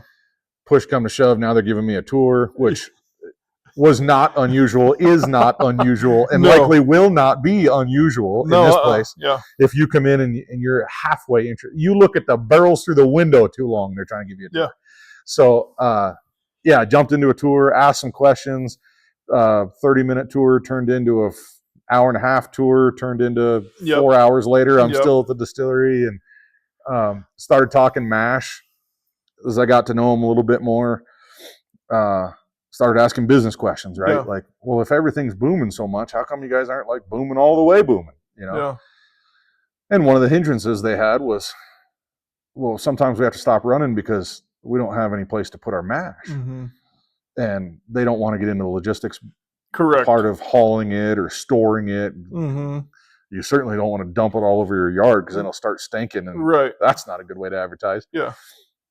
So I said, So I asked a few more questions about the mash, and then I said, well, I'm in a unique scenario to where this solution provides a solution for me, and everybody wins. So if everybody wins in a deal, then that's a pretty good deal on my book. So I don't like deals where somebody gets over on the other person. For sure. I've gone past that in my life. I enjoy the quality of a good deal more than I enjoy the profit that comes from it. Oh, absolutely. And I count my blessings that I'm able to do that, and then I'm thankful for the opportunities, and that's good enough for me. That's the extra of me getting over. Yeah. So yeah, I started taking some of the mash home, feeding it out to my cattle, and I mean, it's been downhill ever since. So me and my truck and my trailer are here at least once a week.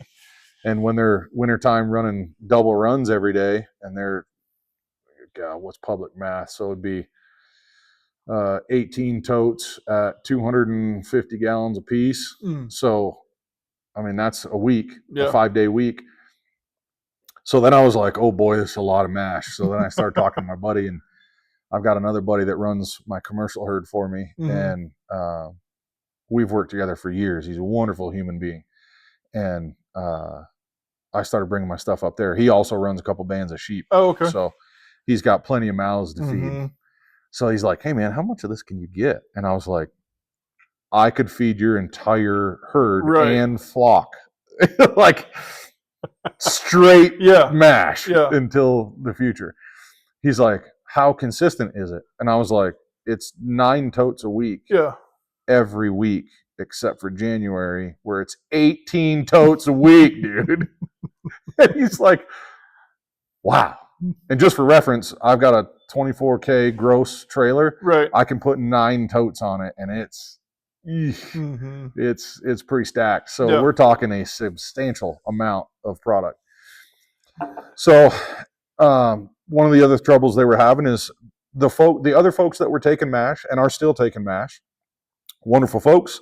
They were doing great stuff with it. They just didn't have a consistent need for the quantities that the distillery is putting out. So what I offered was, I don't care whether I need it or not. I'll make it gone for you as long as it helps you. It'll help me. So you'll keep it free to me, and I'll keep you an empty tote so you never have to stop running again. And that deal's just been on a handshake ever since. And you know, I just tell them, hey, shoot me a text when you need empties or you need some of this stuff gone, and I'll put it on the schedule and I'll get it over here, you know, because I'm balancing all the other stuff, the guns and the lessons and the horses, the family and the options trading. And so, you know, I just got to balance and set things up, and then here I am. Well, that's worked out really well ever since. Typically they don't need to ask me for things because I'll take it and I'll get it out of those totes and get the empties back to them. And that's worked really well. So that's been a business opportunity that has bred more opportunity to be further friends with Mitch and Chad and Teresa and Aaron, as little as I see Aaron, and just good folks. Yeah, I'll take a little bit more. So I'm real big fans of these folks. Teresa's just a wonderful woman, just an example of a woman. She's amazing. Chad, solid dude. A man that can work a dream and still maintain his character is worth being friends with. Yeah, he's trying to stay off the podcast. Just so everybody knows. He does not like sitting in front of a camera. He's done it before. Yeah, he has. But, you know, getting him on here, he started calling up people every other time. He's like, hey, can you be on a podcast? And I was like, you know what? I guess if that's, I said, yeah, just keep them coming. That's fine. Just, okay, cool. You're going to run out of friends, and I'm not going to run out of opportunities. Exactly, So, yeah. And then Mitch and I, we've done some big game hunting together, so he's a pretty solid fella. Aaron and I, both Air Force vets. He's part of the Platte Valley Veterans Fly Fishing Organization in Cheyenne. He's one of the, I believe he's one of the leads over there now. And before he was the lead, I had, as a veteran, gone and learned how to tie fly, skill junkie, right? So I learned how to tie flies and learned a little bit more about fly fishing and kind of delved into that quite a bit. So him and I get along pretty fine. And then I don't know how these folks get such good employees, but like all the bartenders that come. I wish I could find employees like these folks find employees, you know? You can judge a man by the caliber of the people that he keeps around him, type of thing, you know? In this case, I think it plays for the ladies as well. There's not an employee here that I'm like, oh, well, I'll just steer clear of them and we won't have any problems, right? For sure. There's no compromising. No. Everybody you meet is just wonderful. So for me, it was, I think Teresa described me as the stray dog one time some months ago. And I said, you know what? one, I don't take offense to people calling me whatever you want to call me, right?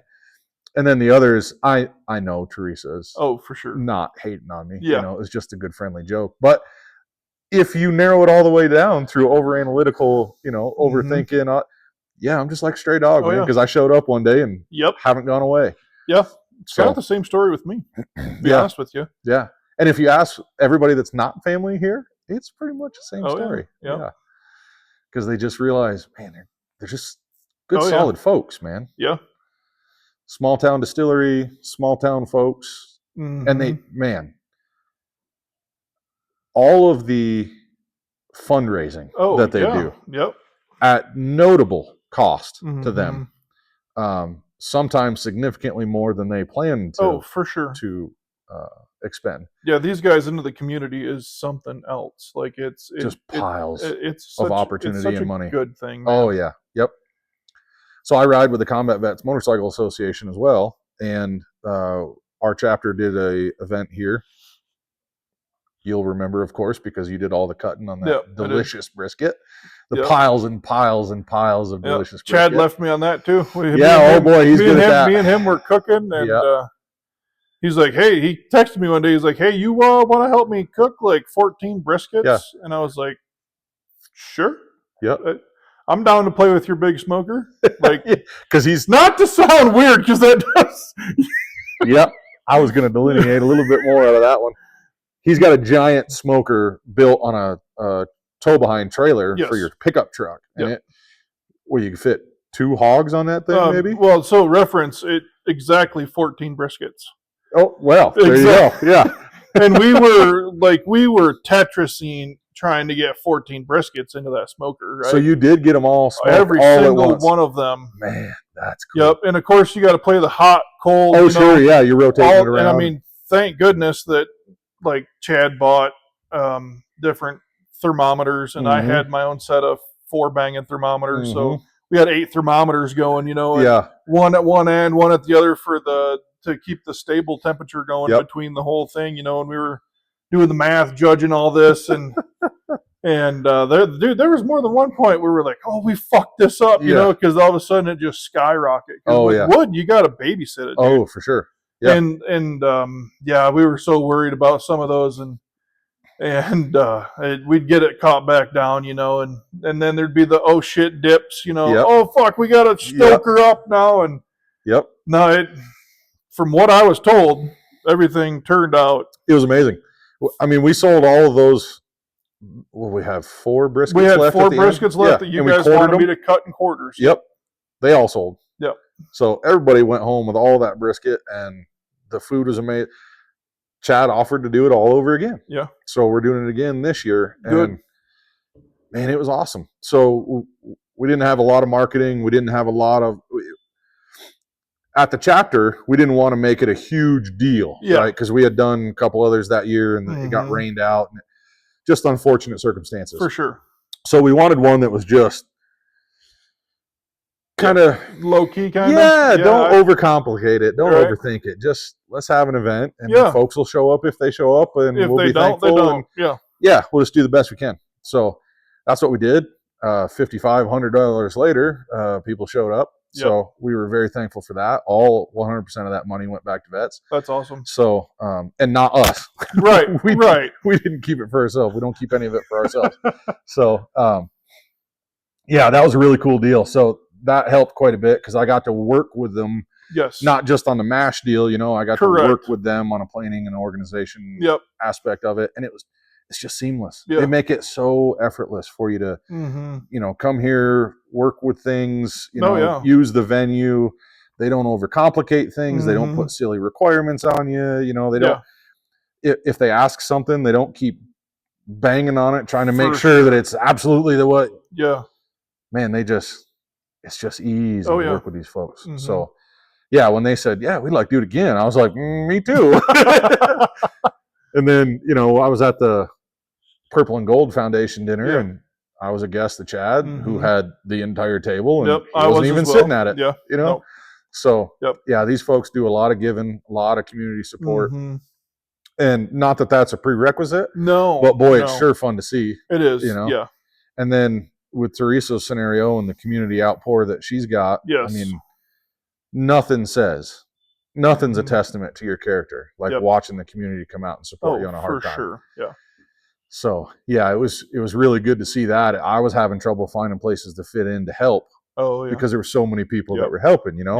By the time I pulled the link on the meal train, it was full. And when I'd ask Chad if you need help with X, he's I already got it covered. Or it's like, oh man, I couldn't get a chance. And then unfortunately, another hurdle had come for them and their family, and I was able to step in and help out and take care of that. So that was really cool that I was able to help.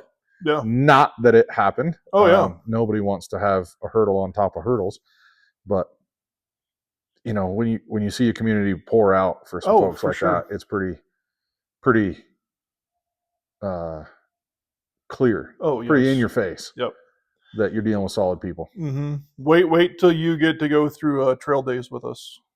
Oh yeah. Yeah, that's a good time. We're doing Corgi Derby Saturday tomorrow. Yeah. This is gonna be my first Corgi Derby with these folks. So I got the kids and the missus planning to come with me. Very good.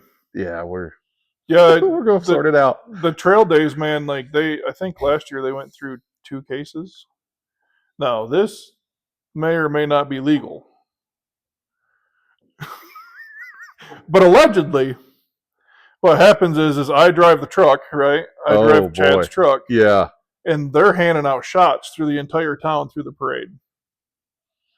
Of course, checking IDs and allegedly no kids. Yeah, no. It's only the older it's on parents and plus in this town everybody knows. Oh, for you know everybody. Yeah. You're not a kid in this school coming up to anybody, fooling anybody about ages. They're texting your parents about 20 minutes ago before you ever walk out. Oh, for sure. And I got to say, as the truck driver, as the main person who's trying to watch out for everybody's feet, because you're constantly going like this. Yeah. And when somebody steps in between there, you jam on the brakes and everybody on the tree. Yeah, exactly. Yeah, but it's honestly it's just a fun time because everybody comes out they're all sitting there hot and granted whiskey usually will quench your thirst, Yeah, allegedly. That's it will happen. Allegedly. Yes, it is. But and then at the end, they open their doors or a little bit early at the end of the parade, and everybody just moseys on over here or over to the Naughty Pine and has a drink. And usually anybody that was in the parade sits down at the bar, and and tell stories about the parade. Exactly. Yep. Has a good time, and it's usually hotter than it's Satan's ball sack. No. Yeah. Is it the end of June? When is it? I want to think so, that it's the mid to end of June. Yeah. Okay. And it's usually hot, dude. Yeah. Even by 7 a.m, you're already sweating. I mean, it's not hot for here. It's not Arizona hot. It's not Oklahoma sweat your balls off at 6 a.m. when it's still dark outside. Yep. That Mississippi hot, where it's just swamp hot all day long, all night long. I lived in Oklahoma for a stint, and I got to tell you, dude, people down there, they're nice. People are nice. Yeah. The food down there beats Wyoming hands down, if I'm going to be completely honest with you. Food and you don't come to Wyoming for the food. No. You come to Wyoming for the lack of people. The fact that we have more pronghorn than we do people. Mm-hmm. And the views. Yep. Yeah, we can definitely. Them sunsets don't hurt either. No, that's what I'm saying, man. The views that God makes when you're up there in those mountains. When you're in the elk woods, bro. Oh, that's a whole different game there. Yeah. You got as much fun as church in that place. Oh yeah. Yeah. Yeah, I would have to say that would be if I could get a group of guys, and I've told you this before. Yeah. If I could get a group of guys together to go up in the middle of nowhere on the mountaintop or even off a side hill in a camp spot or whatever. I mean, whiskey's going to be involved. For sure. As long as you're spreading the word of God. Yeah. Is that not technically a church? And a constant reminder to be thankful. Exactly. Yep. As you're right there, right there at that point in time. Yeah. From the time that sun starts setting, you get that cool Wyoming breeze, take the heat of the day away. And the smell up there, man. It's like no other. Like this. Okay, so the air in Wyoming is generally cleaner because the wind blows constantly. And we're not talking 10 miles an hour. No. The weatherman doesn't even tell us it's windy, doesn't use the wind emblem until 20 miles per hour or more. Correct. So around here, 50 mile an hour winds, not uncommon. No, and I drive I drive a semi for a living, and there is multiple times throughout the year where I'm in 60-mile-an-hour winds, 75-mile-an-hour winds, and we get a lot of people that are. I work for Old Dominion that are team drivers, right? Yep. And they'll stop in Cheyenne at my dispatcher, and they'll be like, "How's the weather out there today?" And he's like, "Yeah, it's 50 plus, And they get all like, "What? Whoa, no, I can't do it." Yeah. Yep. Yeah, and he's like, "Man, our drivers do it with empties every day. Oh, it's every day." And we're talking doubles too. Yes. So anybody that knows how to drive a truck knows that empty doubles, the tail will start wagging the dog. Oh, they get bad. And you'll get that. You'll be a lane away. Yes. With that tail trailer. You sure can be. When the wind's hauling. Yeah. You'll come over a bridge and then that wind will hit you solid and take that tail trailer over a lane. Yep. And the pucker factor reaches 11. Yes. And, yeah. Allegedly. Yeah. Allegedly, that kind of thing happens on a daily here. Yeah.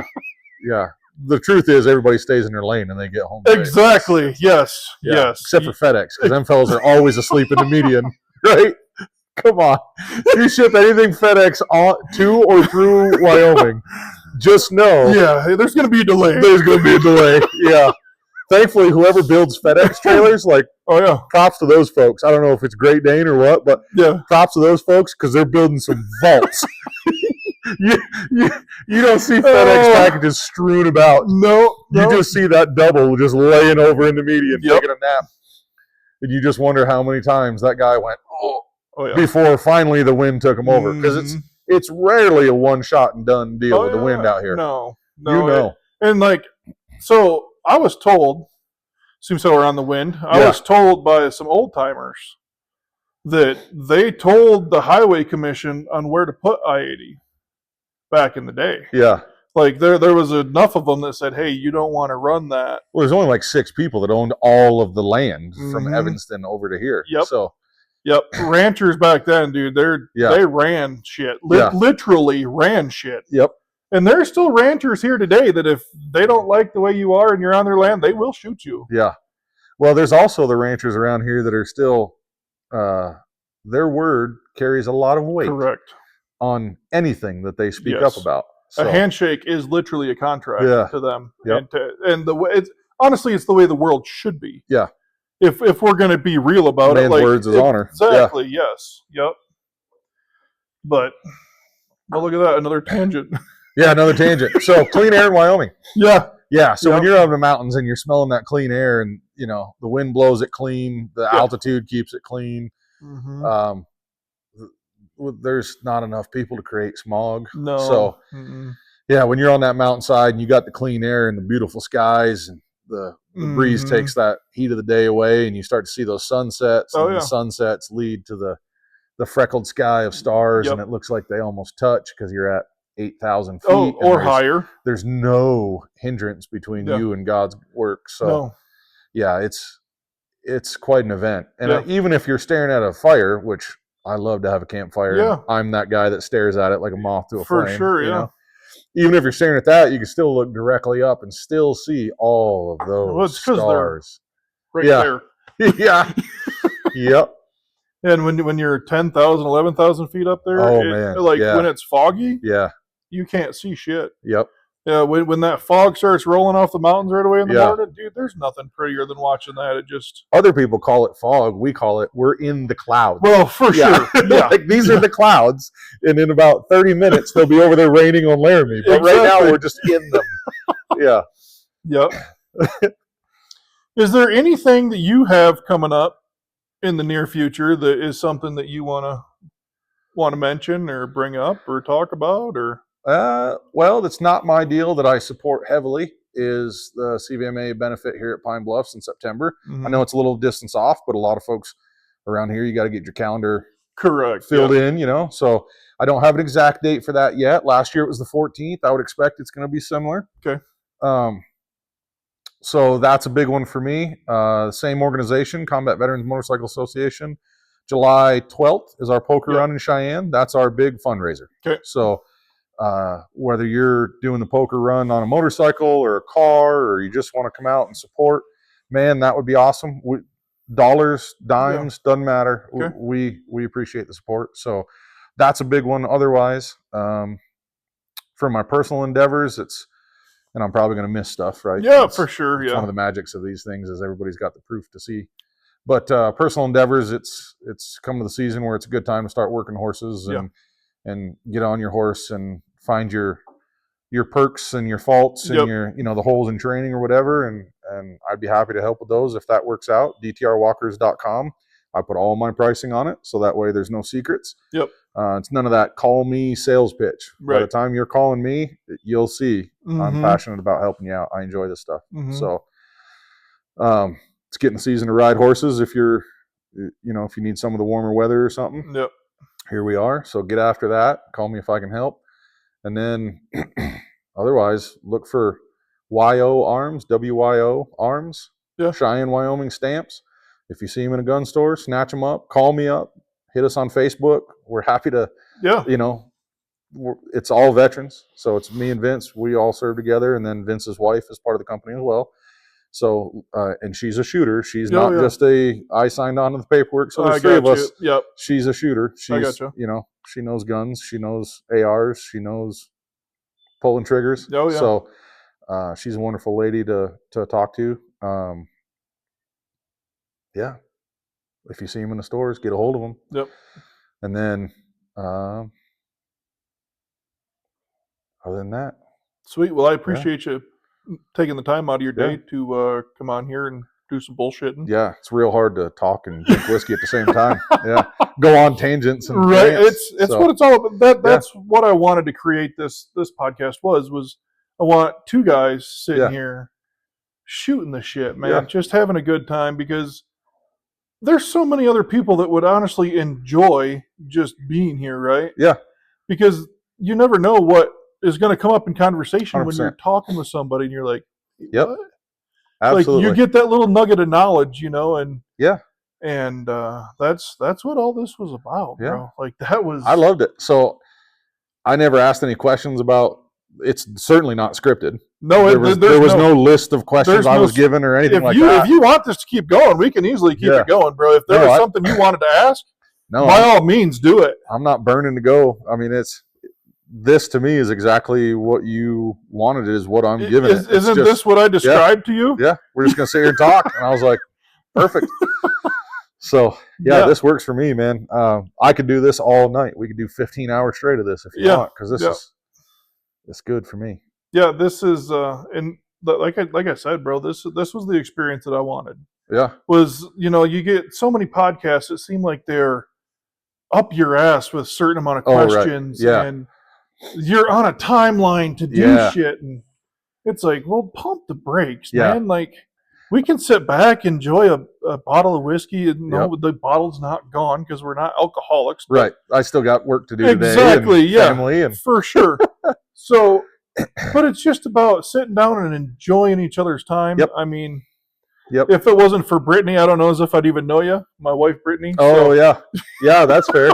I mean, I probably would have started a conversation with you at some point at the bar. Yep. I'm that guy, I listen to everything and try and hear everything. Yeah, absolutely. Try and politely partake in bar conversation. I mean, I wouldn't, if we were at a restaurant, I certainly wouldn't say a word to you, but if we're both kneed up to the bar, then we'll have that conversation. It's funny how it comes along, like getting introduced to somebody. It's just funny how, like, when you look at the big picture, you're like, hey, wait a minute. How did this work? Exactly. Yeah.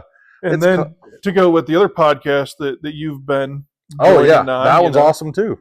I mean, Happy Chance? Yeah. Like, do you want to go there? Do you want to say intervention? No, it was a blessing for me. Oh, for sure. Yeah. Yeah. I'll call it what it is, and it's been a blessing for me. So all I can do is hope that other people, good deal's a good deal, right? Exactly. If both parties get something out of it. So it's been great for me. I hope it's been great for other people. Oh, and absolutely. If it's not, then I don't take it personal. I just walk away, right? Like, absolutely. How many folks have I met, and it's like, oh, this is going to be an exhausting relationship. Sure, yeah. So you take it to its inevitable end and walk away. Yep.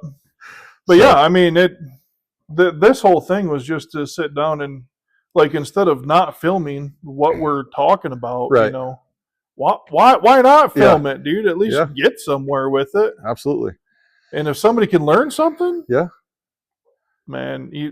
Or just feel normal, because it's not so wildly unique. Correct. So I think, obviously, I have no idea what it's like to be a woman. I am not a woman.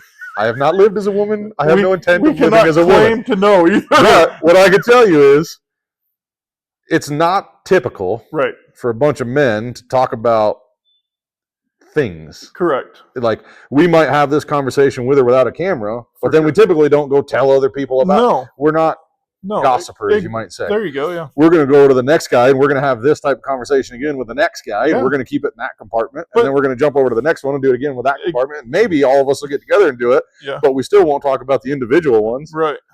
So when you're driving down the road or flying in a plane or whatever, working around the house, sitting on your butt, I don't care what you're doing. You're listening to a podcast. Drinking a glass of whiskey with Hell yeah. That sounds like a great Friday night to me. If this helps you realize that you're not that off base, man. For sure. You're just a normal fella. Yeah. Then awesome. Oh, for sure. I kind of think that's why Rogan's had so much success with his podcast. He just normalized the wild tangents of conversation that men have, because it's not always caveman level, farts and giggles. You know, it's some folks have pretty deep conversations. We all want to go into depth and like the little tangents that we had, that was actually going into depth on shit that just. And it's really hard for me to stay on the greater topic. You know what I mean? Because my mind always wants to run. Yeah. When I first started doing horsemanship lessons, I really had to reel that in. Oh yeah. Because, like anybody else, when you're passionate about something and halfway knowledgeable, you can really run down a rabbit hole. For sure. That's all good and well. I'm sure it's valuable information, but does it fit in the general theory of what they're there for? Right. You know, you have to think about your customer and why they're there and what they're getting out of it, and that whole and how do you build on that one next time, man? Exactly. Do you pick a similar rabbit hole and then try and falsely run down a rabbit hole so you can stack them? Man, that's like getting 3 layers deep on a lie, man. You don't want to do that. you start to get lost real fast. Oh yeah. You know? Yep. So I really worked really, really hard, because in my head, it's a disaster. Oh yeah, for sure. There's no organization. I'm on tangents and rants. Yeah. 7 different miles. Every word you say, I'm picking specific words out, and I'm running on tangents because you chose. I'm thinking why you chose that word, why that word's important, how I can apply it to a multifaceted approach of the conversation. Yeah. Both what you're saying, where we're going, where we've been. It's a mess in my head, man. So trying to hold that theory has been a lot of work. That, like the wind thing, right? Like, we get off on a tangent, enjoy that, but in the back of my head, I have to keep saying wind and camping, wind and camping, wind and camping, because otherwise I lose it. Oh yeah. Yeah. So it's been, over a decade of doing it professionally now. Yeah. Of practice of just keep it together, keep it together, keep it together. And I don't know if that was good or bad for the podcast. Oh, I think everything went great, dude, to be honest with you. It's how I do it. I mean, when we got interrupted in the middle there, I mean, it was. Oh, well, call it a bathroom break or whatever. But sure, yeah. Families are important. So yeah. Yep. That's a nice thing about a podcast too, is you can hit pause. For sure. And take a break if you need to, and it's not like the stupid news cycle. Which. Yep. And I don't want nothing to be scripted. Like like today, like I pretty much what I say in every one of these is everything just comes out as it is. You know, it's legit 2 dudes sitting here shooting the shit. Authenticity. Yes. Yep. Authenticity. I like it in my music. I like it in my conversation. Yeah. Authenticity. Yep. It's one of the reasons I love Wyoming. I've been in 45 states and 21 countries, and I live in Wyoming, and I'm raising my children in Wyoming because the people are authentic. They're genuine. I tell people. When you go up to someone in Wyoming, you'll see pretty much who they are. Oh yeah. And you don't have to agree with them. They're not forcing you to agree with them, but they're also proudly who they are. Oh yeah. Which is great. Yep. Because, you know, whether it's politics or religion or, you know, lifestyle or children, childbearing or rearing. Hopefully that came out right, not bearing. That'd be weird. A bunch of dudes talking about childbearing. Yeah. Child rearing. Talking about picking words. So, you know, there's a lot of different ways that you can differ from other people. But around here, they're not looking for a way to be different. For sure. They are proud of who they are. Yes. And as long as you can support that they're them, they are them, and you are you. Yep. And we don't have to be the same. No, we don't have to. No. Then everything will work out fine. Exactly. You can sit at the bar and drink. You can have all the conversations. Yep. We can be different people and still coexist and have a great time. Oh, absolutely. And I've lived in quite a few other states, and it's not always that way. It's more rare than I wish it was. So the genuine folks here, it's nice to have. Oh yeah. So, and it's really easy to make a good deal for two people when both people are genuine and you can understand both sides. Especially for a guy like me that overthinks, and especially if it's a business deal. Like, I want to understand how you're making this good in your business. Right. I don't have to know the numbers, but I should know the path. Yeah, I get it. And that's kind of a higher bar that I set for myself. Yeah. So, like, the mash one was really easy for here because it's like, well, if they can't get rid of the waste, they can't create more of the product. Right. So if I get rid of the waste, then the product continues to flow and the barrels continue to fill and money keeps rolling in. Yep. But you'll see a dimple in time in the future. Well, probably not, because these folks here run it so well. But there will be a dimple in time in the future that they have to manage because of the pauses that they've made in the mash. But because they were upfront and genuine about, how they were doing it, and I was upfront and genuine about what my capabilities were to help, when you put them together and you can see that everybody's going to win, there's no like weird ground that we're walking on, It's like we shake hands, we look at each other in the eye, and I know some days I'm not here to chat, fellas. Yeah. I got other things I got to do. I'm going to pick up all the mash. I'm going to get out of here. Yep, exactly. And a lot of other days I go, oh, finally, it's just all I got to do is go get mash, you know? And I come here, and like today, my trailer's parked out back, and I'll, when we're done with this, I'll load up the mash, and when it's time to go, I'll go. And if it's not time to go, then I'll hang out and chat. Yeah, and for sure. do more of this, just without a camera. So, I enjoy this quite a bit, and this is pretty easy. The authenticity of a conversation is valuable, and and man, I don't know how anybody get any value out of this conversation, but if they do, I'm going to go back and say that I don't know how they wouldn't. Well, good. Yeah. An artist is always most critical about themselves and their own art. So you are a man of many, many, many stories with much knowledge. There is a lot that people can take out of you. Yeah. Just by listening to you, and it doesn't have to be like you directly talking to them. If they overhear you saying something, you're a man that you're very confident in the way that you say it. Yes, I am. So therefore, probably to a fault in a lot of places. People are going to take out of that with much respect when you're talking to somebody else and they overhear you talking. Yeah. They're storing that whether they know it or not, because their brain says, hey, this guy knows what the hell he's talking about. Yeah. And then later on down however long it is, they're going to be like, wait a minute, this one guy said this one thing. Yeah. And there it was. And there it was. Yep. And then they use that in their life and they go on. Yeah. So to say that nobody got anything out of this today, I'm betting you somebody will somewhere. It'll be a blessing for both of us. Exactly. Then. Yeah. I'll take it for what it is. But my life's work, I've learned recently through hindsight and a whole lot of conversation with professionals, is being able to give something that I have achieved is wildly fulfilling for me. It's kind of what I like to do. So the magic that I play with words, although maybe I was bumbling and flipping over words on this one, my magic with words and my breadth of experience in travel and, different cultures and languages and whatnot, if that provides a really smooth vehicle to share what I've got, that's my most fulfilling thing. So when I decided to make a business out of the horsemanship training thing, I was like, oh, this is amazing. Because horses kept me alive after my last appointment. So horses are absolutely my therapy. They give me a singular focus, and they quiet down the noise in my head. And they show me that I can be productive and beneficial again, which is, for me, that's a key to my life. Yeah. So I give a lot of credit to my work with horses for that reason. So then when you put that as the premise and you can give opportunities that could be that deep for other people, how do you not love that? Oh, for sure. How do you not truly enjoy that? So I think that comes out a lot. And when I'm present and people ask me questions, there's a lot of thought that goes into the words that I pick, that what I say out loud is valuable because I want to be valuable, and maybe that's I come off as arrogant, but maybe it's a shell, right? So, or overconfident in some cases. Yeah. I'm sure I do. Maybe, sure.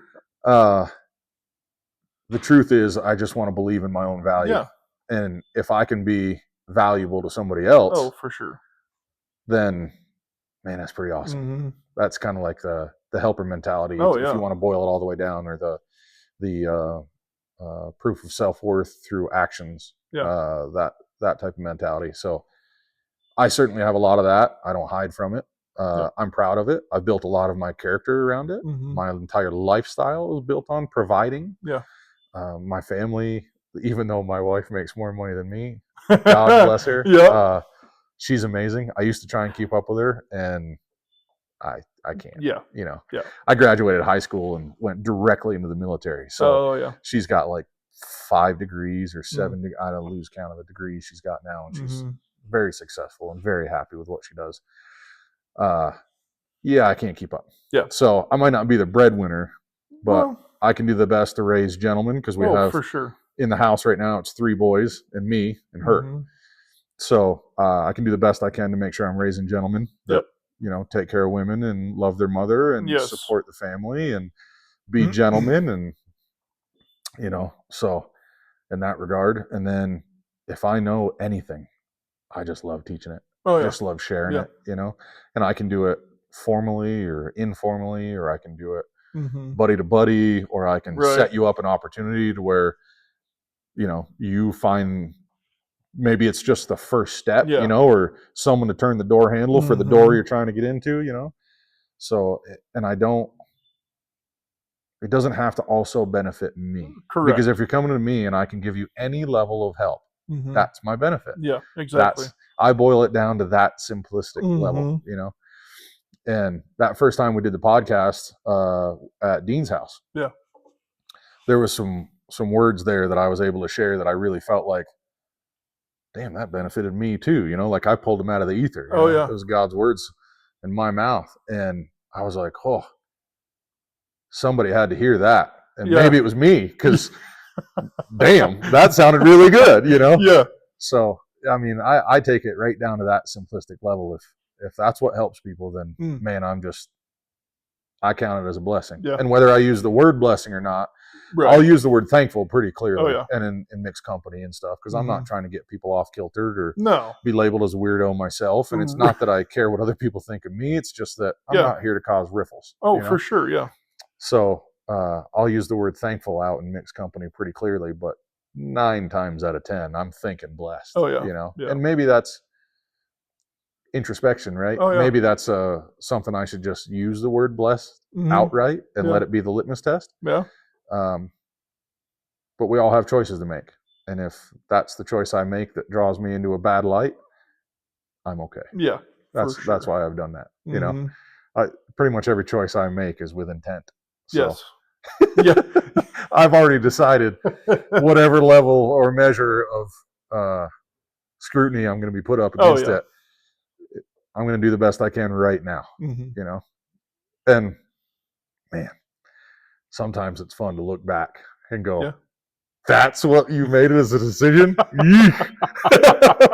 on the flip side, it's like, if you do the best you can in the moment, even when you look back on it and go, boy, that was rough, you did the best you could in that moment, and we all live and we all learn and we grow. And that's why I say I don't finish horses, because that would mean that I know everything I need to know to make a horse finish. And it's like, well, damn, that horse has got a brain and a heart, and I got a brain and a heart. And maybe they don't work the same way, but I think they can keep growing. I mean, I got a 20-year-old horse I've been riding for 15 years, and that fella gets better when I work with them. So, yeah. I mean, I get horses that are pretty well trained, and I get horses to a level of pretty damn well trained. Yeah. But I don't call them finished, and maybe it's just Maybe it's just picking words, right? Maybe we're just talking semantics, but the truth is I don't want to be done. Right. So I don't put that bar on them. Oh, for sure, yeah. We're a team, and we'll just keep doing better and doing better and doing better and doing better, and high aspirations. But yeah, there's knowledge. I want to share it. Yeah. I want to shed the value, because I know lots of folks that are just brilliant people, but they don't have I won't say the capability. They don't have the thirst to share it. So they're not as proficient in sharing their knowledge. And sometimes it's difficult to teach. Typically you start to realize you have a certain mindset that you live in as a teacher. Mm-hmm. And when you're in that mindset consistently, you will meet students or other people, or in my case, clients of any age that don't run on that same mindset. So their references are all different. Metaphors you use are all completely different. And you really have to get outside yourself in order to best relate to them. Oh, yeah. And man, if you're paying attention, you have to be a better person. Yeah. Oh, for sure. And that to me is like, people are paying me for this? Like, this is crazy. Mm-hmm. Like, I get better horses. I get better me. I get an amazing scenario where I'm humbled all the time. Sometimes by 7-year-old young ladies that are learning to ride for their first time. Sometimes it's by grown-ass men that have been doing this twice as long as I've been alive. Mm-hmm. And they've forgotten more things than I've ever tried to learn, But I get humbled all the time. I get the opportunity to share this stuff all the time. Mm-hmm. It's amazing. And I was like, my God, people give me money. And then what you can take from that and then apply that to your family life too. Oh yeah. That way you can, we're going to sit here and talk about this. Let's talk about how it like comes back. Yeah. Into family life. You know what I mean? Because as dads, right? That's how we're supposed to look at it is, like, you ever be a complete asshole? Oh, yeah. And then you stop and you think, you're like, how is that going to make me look? Yeah. To my kids and my wife, Yep. And you got daughters. Oh, yeah. I have 3 daughters. You're a superhero to daughters. You're the quintessential male figure, Yeah, Quinny, my youngest one, Aiden was the bartender that used to work here. Yep. He came over one day because I have a full gym in my garage, right? And he was going to go in there and lift. At that time, I think she was 6. She says, straight face to him, "Are you here to warm the weights up for my daddy?" Aiden is quite an impressive man of strength in and of his own right. Yeah. So for her to say that, it was, dude, Aiden was just like, because he's the one that told me, or I would have never known. Yeah. It's a beautiful reference to this perspective. It is, yes. Your children have of you. Yeah. Exactly. So the simple fact that she tore poor Aiden down. Yeah. Just cut him all the way to his core, Like, don't worry about the fact that he could carry his own with you. Oh, for sure. In a weightlifting bar or gym, but my God. That cute little lady, and she just cuts him down. Oh, yeah. Yeah. Not even a hi, how you doing? Are you here to warm the weights up? But yeah, I mean, going back to that though is like, the little girl said that. Yeah. Because, she truly believes you're Superman. Exactly. Yeah. Yep. And there was another fella here that she knows pretty good, and she was here and he pinched her leg or something. Yeah. And then he said, "Aren't you scared of me?" And she goes, No. She said, "My daddy can beat you up." Yep. And she just walked away like it was nothing. And I'm like, you're going to get me in a fight with somebody that but that's the world she lives in. She knows she's safe. She knows she's protected. She knows you're Superman. Right? Like, damn, if that's not the reference to success as a dad, right? Right, exactly. Your daughters think you're everything that you ever need to be. Yep. Winning. Yeah. Right? But it's like you need to tone her back a smidge. Yeah. Well, maybe we could talk about the attitude or the outright just laying it on the table. Yeah, that was a pretty big laying it on the table right there. Yeah. That was I mean, on the flip side, though, he did come at her trying to mess with her. For sure, yeah. And Aiden was in her house. Well, this is true, yeah. Yeah. I kind of give a little bit there, you know. I always tell people I don't raise soft boys. I've got twin boys that are 6. I don't raise soft boys. Right. You know, my boys are allowed to roughhouse. They're allowed to fight with each other and carry on. And my rule is you have to both be smiling, right? Smiling and laughing. It has to be good time for both of you. And the minute one of you stops smiling, you've got 15 seconds to fix it before I do. And that's the bar I set for them. Yeah. So that makes them be aware. Yeah. You know, they might be wrestling and fighting, but they've also got to be aware about that other fella.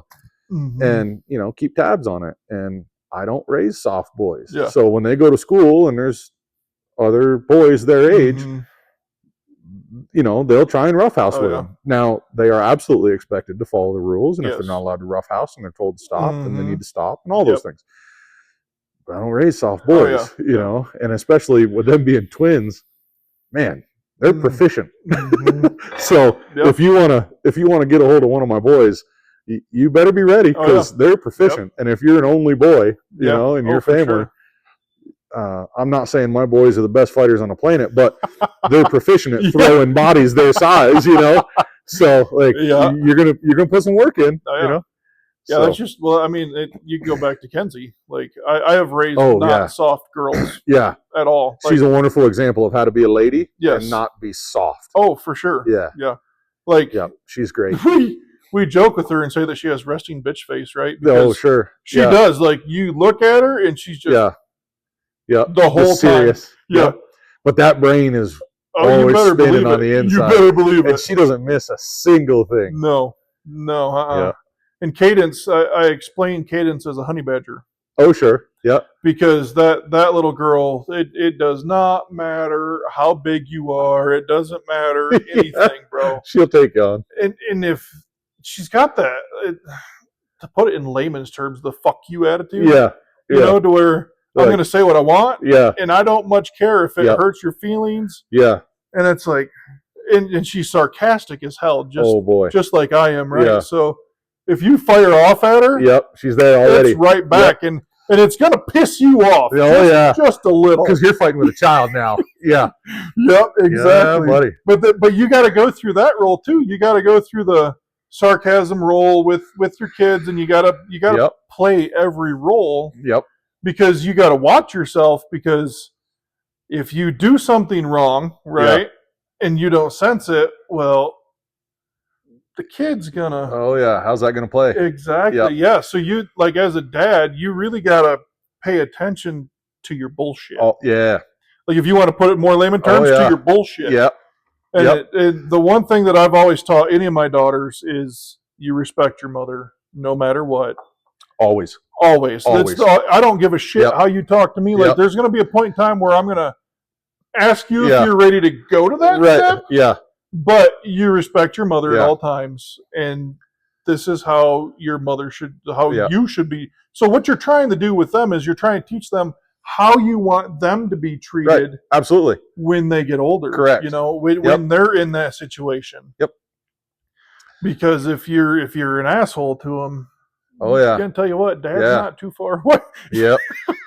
So, that's a tough one, and you know, we can get onto this whole parenting gig here. I can go for hours on different facets of this, because I am the uncommon man amongst men raising young men. Because in my world, I have unfortunately it's traditional mindset. A man and a woman are not the same. I don't think it's unfortunately. So I believe women are some of the most amazing creatures that God's ever put on the planet. And there's a reason he delineated men from women and spoke highly of both. And when you put them together as a team, there is nothing that can't be accomplished. Exactly. So I'm a huge proponent of we're on the same level, but we are not the same thing. Correct. I cannot be the nurturing mom that my wife can be. However, she cannot be the hard-hearted disciplinarian Correct. that I can be. Yes. And we carry different roles. Yes. And when you put those together as a team to carry balance, my God, the wonderful things. Yep. But in today's nature, it is incredibly difficult to raise gentlemen because my boys will race up in front of somebody to open the door, and they think they're just racing up in front of them to get in first. Yeah. And they raced in front to grab the door and hold it open. So because of their assumptions, they give them a sour look. Old people as they're going through the door. Old people do that shit all the time. When their pure little young hearts, they thought they were doing a good thing, and now you're giving them an evil stare. Yep. And it's not even that you said anything out loud, but kids are watching every action. Oh, absolutely, yeah. So it's like, ugh, did you just turn them away from opening the door for your type of people now, whether it's an elderly lady or a young independent woman or a gentleman with his hands full, or it doesn't matter. Whatever that was that just went through the door and gave them the dirty look. Essentially, they just fucked that up. Did they? They're working on it. As you're looking thinking, at it, you're like, man, that's so awesome. And then I see that look and I go, ugh. And how bad do you want to say something right there? So I'm a big fan of letting people be people, right? I'll take care of my children and you take care of yourself. So I let people be people, and then I tell my boys, some people have a lot of things going through their head, and you can't control that. But when you go to sleep tonight, holding the door for somebody was a kind thing to do. Exactly. And for that, you did just fine, buddy. Yep. Right? Yep. So I build them up that way. Kenzie has seen it enough here in Pine Bluffs. I'm gonna throw it all out. Yeah. She'll hold the door for people, and they'll just walk past her, right? Yeah. And Kenzie's to the age to where she's like, "You're welcome." Yeah. Oh yeah. Yep. Yeah. Or it'll be another word, something a little bit more sour. Yeah. More because select. Like if you're gonna stop and do we would consider it would be the correct thing to do. Yeah. If there's an older person coming or somebody else that seems to be like they're in a hurry, go ahead, hold the door. Or if I'm not in a hurry, and I got time, just wait a second, hold the door for somebody. Sure. You never know what that smile is going to mean to them that day. Yep. But when they walk past you and blatantly give you that shitty look, kinda. Yep. Yeah, she's at the point where she don't much care. She's like, man, I'm have a nice day. And I get it. Yeah. I mean, I've lived a much different life than I try and live now. Yes. And I was, you can imagine with my confidence that I move in, you can imagine what that looked like when I was in my early 20s. Yeah. And I had already accomplished quite a bit more than my peers. So you can imagine the bad decisions that I've made. Yeah. And not to say that her decisions are bad, but I know with you as an example and her mom, who is also wonderful, and she's going to get to a point where that's not even on the radar. Yeah, right now at 17 though? Yeah, it's everything. Oh yeah. Because she's doing something nice, and the right thing to do would be at least say thank you. Yeah. Or a nod. Or a nod. A nod says a lot. Some version of acknowledgement. Correct. Yeah. Yep. Or in my case, if there's a young lady holding the door, if I'm not, hurting the cats of my children or something else, you know what I mean? I'll usually stop and say thank you and let her go. Yeah. So in my mind, that's a courtesy for me, right? So just like I drive when my family's in the car, I would hold the door. I provide, right? Yeah. So she can exist in her realm. Exactly. Because I'm a provider. Yep. That's my role. Yep. So, and then someone to just snub your child like that. Yeah. Oh, it's difficult to watch. Yep. Or like if you're walking through, I mean, I don't grocery shop no more because of certain reasons. Yeah. You want to see the hate in my heart come out? Right. Exactly. Yeah, that's a good place to find it. But like there'd be times where little Quinny, when she was 2, 3, squirt. Sure. Yep. Run up and cut somebody off on accident. Oh, sorry. And they just give them that dirty look. And it's like, you old mother. Yeah. Yeah, there's some hate in my heart that boils, no doubt, especially when it comes to my children. Especially at Walmart, boy. Yeah. I am so spoiled by a wife that's so wonderful to me. Yep. I rarely go into stores now. Oh, yeah. Other than part stores, man stores, I call them, right? Yep. Or Sportsman's, if you want to walk in there, walk around it, do whatever, But I am the quintessential, know what I'm going in for. Yep. Go directly to it, get it, and leave.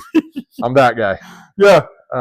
Brittany does the same thing. She will, if you drop her off at the door, right? She's like, okay, I'm going to go in here. I only got a few items. Yeah. 20 minutes later, bro, and I'm like, oh, well, I found these shoes. It's like, shoes weren't even in the same category as the list that you had, darling. Yeah. Last night, I get a phone call. I'm on my way to the house, and I get a phone call. She goes, my crock pot just shot electrical sparks at me. And I was like, what? What do you mean it just shot sparks? Did you send that thing through the window? Because I'll buy you a new window, darling. She goes, it just shot. I thought it was the pork that I put inside of it that did it. And I was like, I don't understand the words that you're talking right now. Yeah, I was like, okay. And I could hear Mackenzie in the background. It wasn't the pork, right? God bless her. She's amazing. And no one will dime you out faster than your children either. Yeah, exactly. Yeah. And the youngest ones, they'll dime you out even faster because they got a head start. They don't know what they're doing. Yeah. Like they're like, they're just learning these social cues. They're like, hey, there's a cue there. Yeah. Like a throwing knife. Yeah, they're just trying it out. And she goes, yeah, it just shot sparks everywhere. And I was like, did you plug it? Or is there a fire going? Right? Yeah. Those are the two things that happened next. Rapidly going through my head, And she goes, yeah, I unplugged it, and then it quit doing that. And I was like, well, that's a bonus. Okay, good. Because if it kept doing it, boy, we got some real problems then. Yeah. And then she showed it to me last night when I got home before the podcast. She brought it to me. She goes, here's what it looks like. And it was the bottom of it had finally frayed because we've had it for like 8 years. Oh, no kidding. Right? Yeah. And the two layers had arced and blew one side off. So that's what the big was. And I was like, arc spark. She called me today. She goes, you're not going to believe this. And I was like, okay, what? Like, is it still shooting sparks at you? What do you got? She goes, I found one for $35. I was like, yeah, you totally should do that. That's awesome. I'm so happy for you, I guess is the right response. Yeah, right? Yeah. And I was just like, man, the simple things, when everything else is going right in the world. Yep. And then see how I'm bringing all this back in here? Yeah. The simple things that would make somebody so happy is to have a new crock pot that they can use. Yeah. Everything else is right in the world. Yep. To where that one damn crock pot is what can bring a smile to somebody's face and be like, well, again, it's like attempting to jump into somebody else's shoes for a minute. Yeah. Just to see, how annoying is it to have to think about supper for some kids that are going to be maybe less than perfectly grateful about what you're making, to put it really kindly. Yeah. So that's a battle every night, right? Absolutely. Whether it's just for your own meal or it's for a meal of a bunch of kids that they're your kids, so they have opinions. Absolutely, yeah. Yeah, exactly. And then to have one more thing be a hindrance, that's supposed to be, it's just like when you're working on the truck and you break a tool. Oh, yeah, or like, the bolt off that one bolt that turns buddy. Yeah.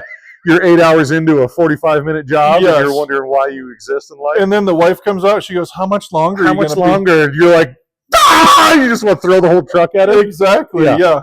And now here she is. She's got everything planned out. It's completely perfect. She's got the recipe. She's made all these decisions, which it's like, where do you want to eat tonight? Yep. Right? So she's got past all these hurdles, and then the damn thing starts shooting sparks at her. Yep. That's why I'm like, hey, if you threw it through a window, I'll buy you another window, darling. Like, you just let that evil out. You know what I mean?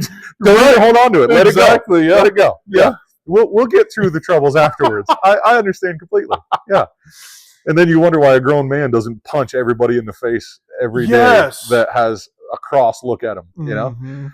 There's a certain level of road rage that I go, oh, I get it. Yeah. It's like, well, you're by yourself. It's almost like a innocent game of let the hate out, For sure. And instead of actually punching that dude in the face, you just scream at your windshield. Yeah. Okay. Well, cool. Totally understand. Yeah. I mean, with the way truck drivers are, even though I is one. Yeah. Right. Truck drivers are like, I see it every day because I'm on the roads every day. Oh yeah. And boy, truck drivers are getting there's a lower and lower bar set for them fellas. And that's the worst thing that I hate saying. Like when somebody's like, hey, what do you do? Like when you're first introducing yourself. Yeah. And I'm like, I'm a truck driver. Yeah. Well, I told my mom, because there was a time I was a truck driver as well. life exploded when twins came 2 months early and things happened. And I've had you used to look at my license right now, it still has CDL on it because that's my fallback plan, you know? And I told my mom, my dad was also a trucker for some time, and I've told my wife the same thing. There was a time when you said truck driver out loud, quick response, with your head held high. Yeah. And now it's almost like, damn, you got to consider who you're going to say this to and how well they know truck drivers. Yeah.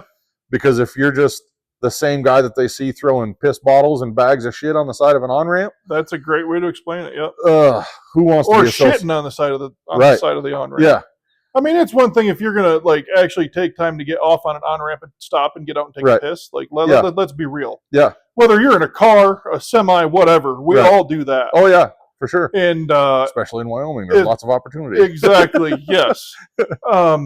But to, like you said, like throwing piss jugs out in shit bags. And like, for real, bro, we can't stop somewhere just to take a do shit. Better. Yeah. I mean, if it's a straight-up emergency, God bless you. I've been there. I know what happens. But that usually has a sock. Correct. Not a half a roll of toilet paper in a grocery bag. Exactly. Yep.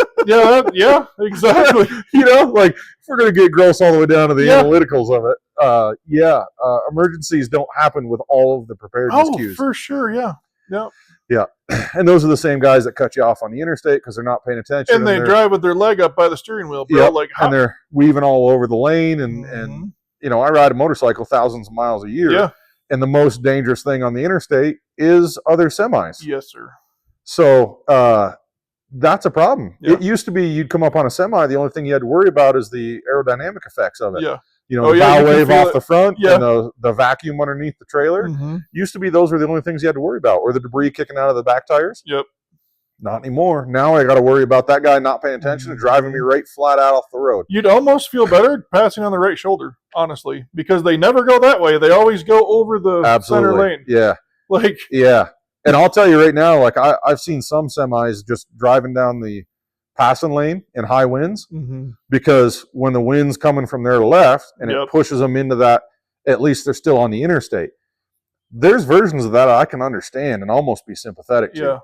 But damn if it doesn't screw up traffic flow, you know?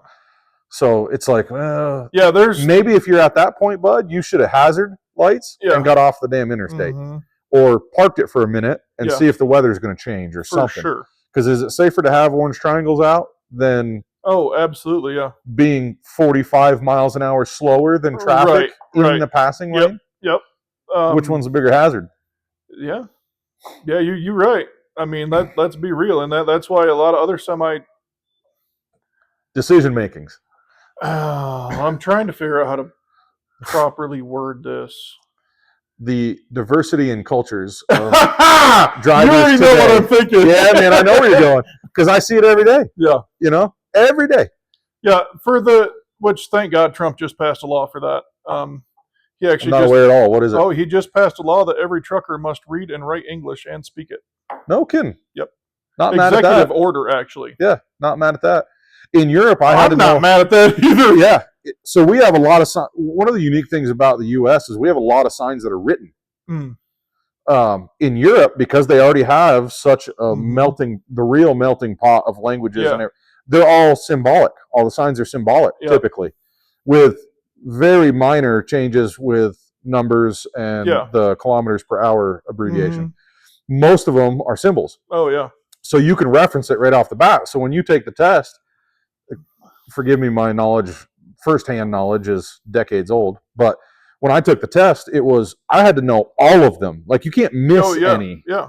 There's no, like, getting a 60 and it's good enough. Right, like, exactly. I had to get all of them, and then they would issue my license to drive in Europe, you know? And in the States, it ain't the same, man. I actually found out that a lot of these Middle Eastern drivers are going to Canada, getting their CDL, and then coming right down here. Yep. And then driving down here. And in California, I never knew this, but I found this out, that they will actually give you a CDL test in your language. They used to before this started. I mean, it wasn't illegal. Well, that's very valid. You know? But you get to a point to where like, so I-80 is one of the most dangerous roads in the States, right? Oh, for sure. Yeah. So, especially in the Wyoming section. Yep. I've seen the pileups. Exactly. Yep. So, what happens there is you got dudes that are literally in the cradle position, is what I'm going to say, with their feet up, like, or stirrups. I'm going to call it birthing stirrups. Yep. And they'll be driving on the highway with just their hands because they got it on cruise control, and everything's an automatic anymore because ain't nobody, a real man, know how to shift a fucking gear. Yeah. And that's traction control in the whole nine. Exactly. Yep. Interlock brakes. Yep.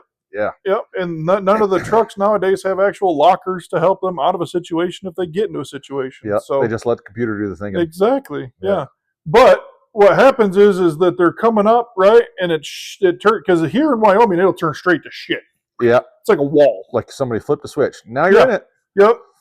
And they get into that situation, and then they're doing 80 mile an hour because that's what the fuck the speed limit says. So they got the cruise control set. They're going, right? And it's too late. And then they still got their feet up there. Yep. They can't do shit. And how about the other elephant in the room? Half of these folks don't even have a CB, and nonetheless use it. Yep. I mean, how many pileups? I don't think you can count this number. No. How many pileups could have been avoided? Question, yeah. Have been avoided. Yeah. Because someone went over on the radio and started hollering, "Stop! If you can hear me, stop! You're about to blast into somebody on the eastbound lane." You know. And now half those folks, if they have a radio, it's turned way down because their phone or their tablet that's on that giant arm off the windshield is playing a video.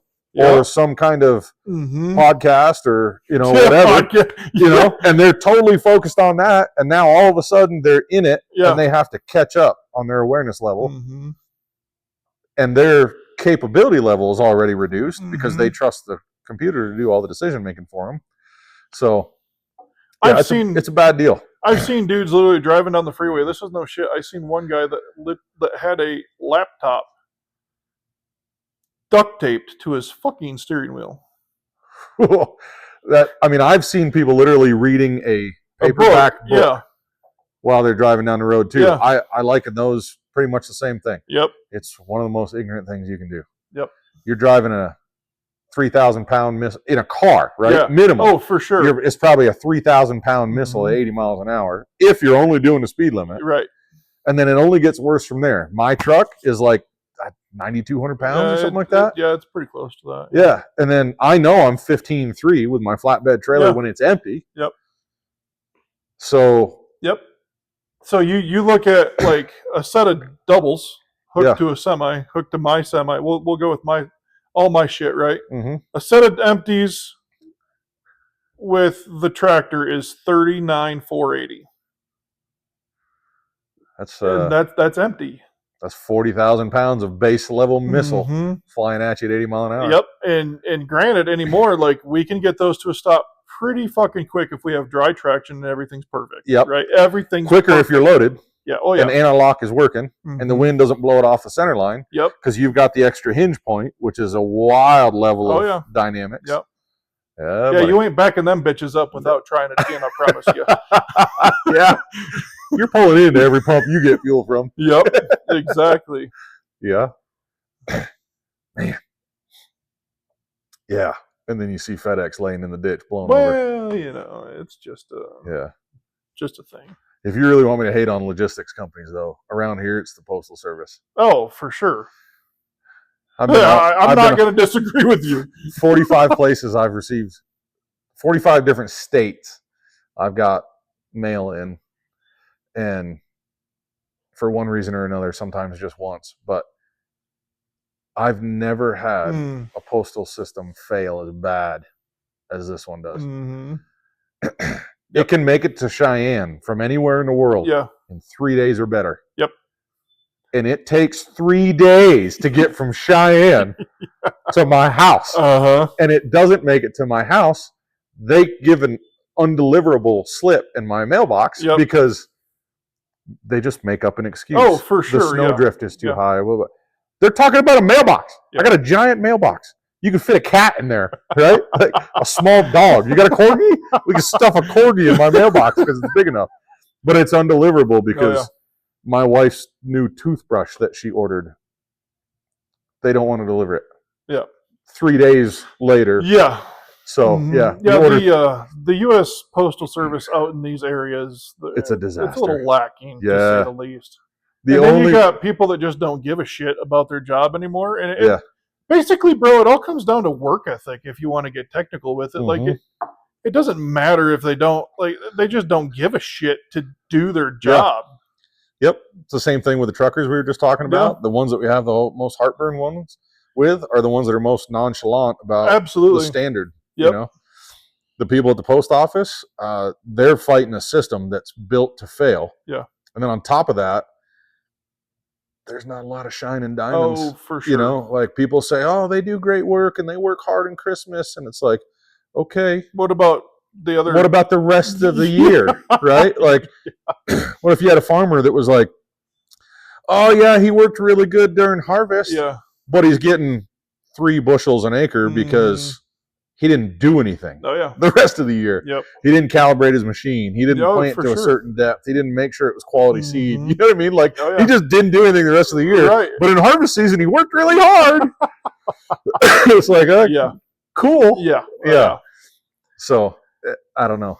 I'd like to be really proud of those folks, but between the system that's built to fail for them and the fact that they just get demoralized in that system, you know, like, because there was a point, it was, you know, if you can't beat them, join them. Yeah. Right. So at first I offered honest critique and it was met with blatant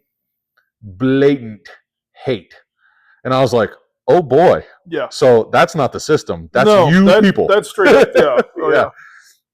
So then I was like, okay, well, cool. Maybe they just need more help.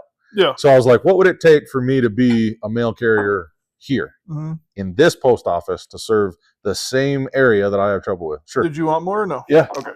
So what would it take? And they're like, oh, it's X and Y and Z. And that's when I was like, oh boy, this system's built to fail.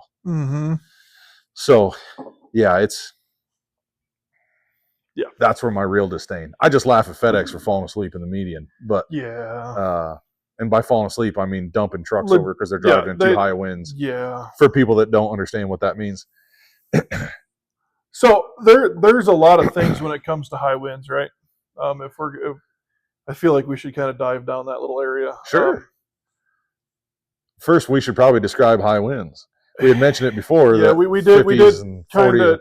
But the frequency that we get that high winds, it's probably 8 months out of the year. Oh, for sure. We get winds 40 plus on the interstate that you have to contend with. YDOT finally decided to start doing this thing where they say that it's closed to campers under 20,000 now. If it's 40. Yeah, they're putting weird numbers on this stuff, and that's a dangerous game they're playing. It is, but it's something that us double guys have been kind of asking for. Sure.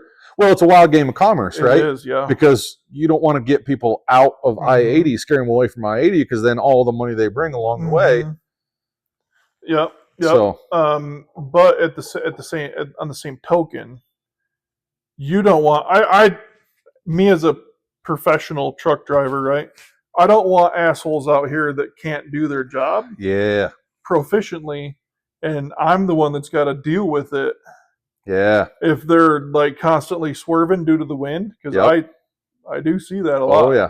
And you got to know where to hold your tractor and your lead trailer to let that rear trailer, like to give yourself about earlier, let that rear trailer fly over there a little bit. Yep. So when we say high winds, we're literally talking like we will have months on end where it's 75, 80 miles an hour. Yep. I've seen as high as like 116 in certain spots. Yep. Bordeaux exit gets triple-digit winds pretty frequently. 90 northwest up closer to Buffalo and such, they'll get some 100 triple digits. Yep. They get real serious. No, I do know some guys that will. I don't know why. I guess I don't have balls as big as them. They feel comfortable driving 70-mile-an-hour winds with a set of empties. I don't call that balls. When I do that, I know exactly why. And it ain't my balls that are driving me to do that. It's a series of bad decisions, a little bit of bravado, and a whole lot of, fuck it, let's see what happens. Yeah. Yep. So I'm comfortable up to like 50, 55. If it gets over 55, I pull the reins back a little bit, and I'm like, yeah, I'm not gonna take empties through there. Get me some weight, find something, or else we ain't gonna go. Yep. Because there's no part of me that wants to end somebody's family, right, by tipping over on top of them or causing them to go off the road. Right. The risk versus the reward. Exactly. What are you really getting out of it? And is it, how selfish do you want to be before you just go, you know what? Yeah. Let off that pedal on the right. Yep. Because that's the difference. And we're in day cabs though, right? So like but you're still, like you were talking empty, is 40,000 pounds. Yep. Not to mention the danger of the dynamics of having 3 pieces moving. Yeah, exactly. Yeah, because you got 2 pivot points there, so each trailer can do whatever it wants to do. Yep. And you have to be able to look at all aspects of that whole scenario when you're a truck driver. Yeah. I had a guy bring me out of he was coming out of Omaha. I meet in Ogallala. Sure. And he brought me a trailer that had over 2.5 feet of snow on the top of it. And I was there. That's a high center of gravity on that trailer. Yep. Well, not only that, I was sitting there thinking, I was like, if all that falls off at once, right? Because it was like a heavy, wet snow. Oh boy! So if all that blow a windshield it'd smash a car. Dude. Yeah. I mean, there was over a ton of snow up there, literally, because it was surprised the roof's holding up for that. Exactly. Yep. I mean, every time he would hit a bump, you'd see the whole roof go dance. Like yeah. And I was like, if that falls off, not only do I lose my job, I kill somebody or multiple somebodies. Right. I have a lawsuit against me. Yep. Personally. Like, exactly. Yeah. Yep. There's a lot that goes into all this shit that if you're, let me say it this way. If you're a truck driver, that's the way you're thinking. Yeah. If you're a steering wheel holder, you don't give a fuck what's going to happen. You just the company. Yeah, exactly. Cruise control, podcast, feed up. Exactly. Yeah, exactly. Yeah. Which, hey, you know, there's a certain level of, damn, that looks really fun. It is, yeah. Until it's not. Yep. You know, and I'd much rather be able to put, and that's the choice you make, right? As a man, because you're always in, and there's, I'm not saying women don't. Right. I'm just saying if you look at the statistics, typically it's men that risk their life more willingly, wantonly, for production of anything. Yes. Literally anything. Sometimes fun, sometimes money, sometimes family. Yeah. Right? But damn, I just lost my total track. But we were going to, that's part of the piece of when you have that risk versus reward, if I'm going to bring it back to risk versus reward. Yeah. How much of that really makes sense? How much of that do you, now I got it. I just had to work it through in my head while I was talking. So, boy, it's a frail thing. What you're trying to come up with? Yep. Because it's a longer train of thought I'm trying to stick to. So, oh man, there it goes again. Clearly it wasn't important. Either that or the whiskey's getting better. One or the other. Well, we've nursed. I don't even know if we're at a half yet. Maybe that's not a half. That's a third. That's a fair third. There you go. We haven't been drinking real heavy. No. Like between you and me, we should. Yeah. A lot further. Allegedly. A lot further. Allegedly, we. I've done better by myself in less time, and still been able to talk. Yeah, but that's not what this is about. Correct. You know. Yeah. Yeah, that's the first time I lost my train of thought. That's pretty good. Maybe we should end it there. We did all right. We'll take a natural cue. Well, I do appreciate you, sir, from taking your time out of your family and coming in here and just enjoying. Yeah, I had a great time. A couple hours of shooting the shit, brother. Yeah, it was easy. I do appreciate it, sir. Thanks for having me.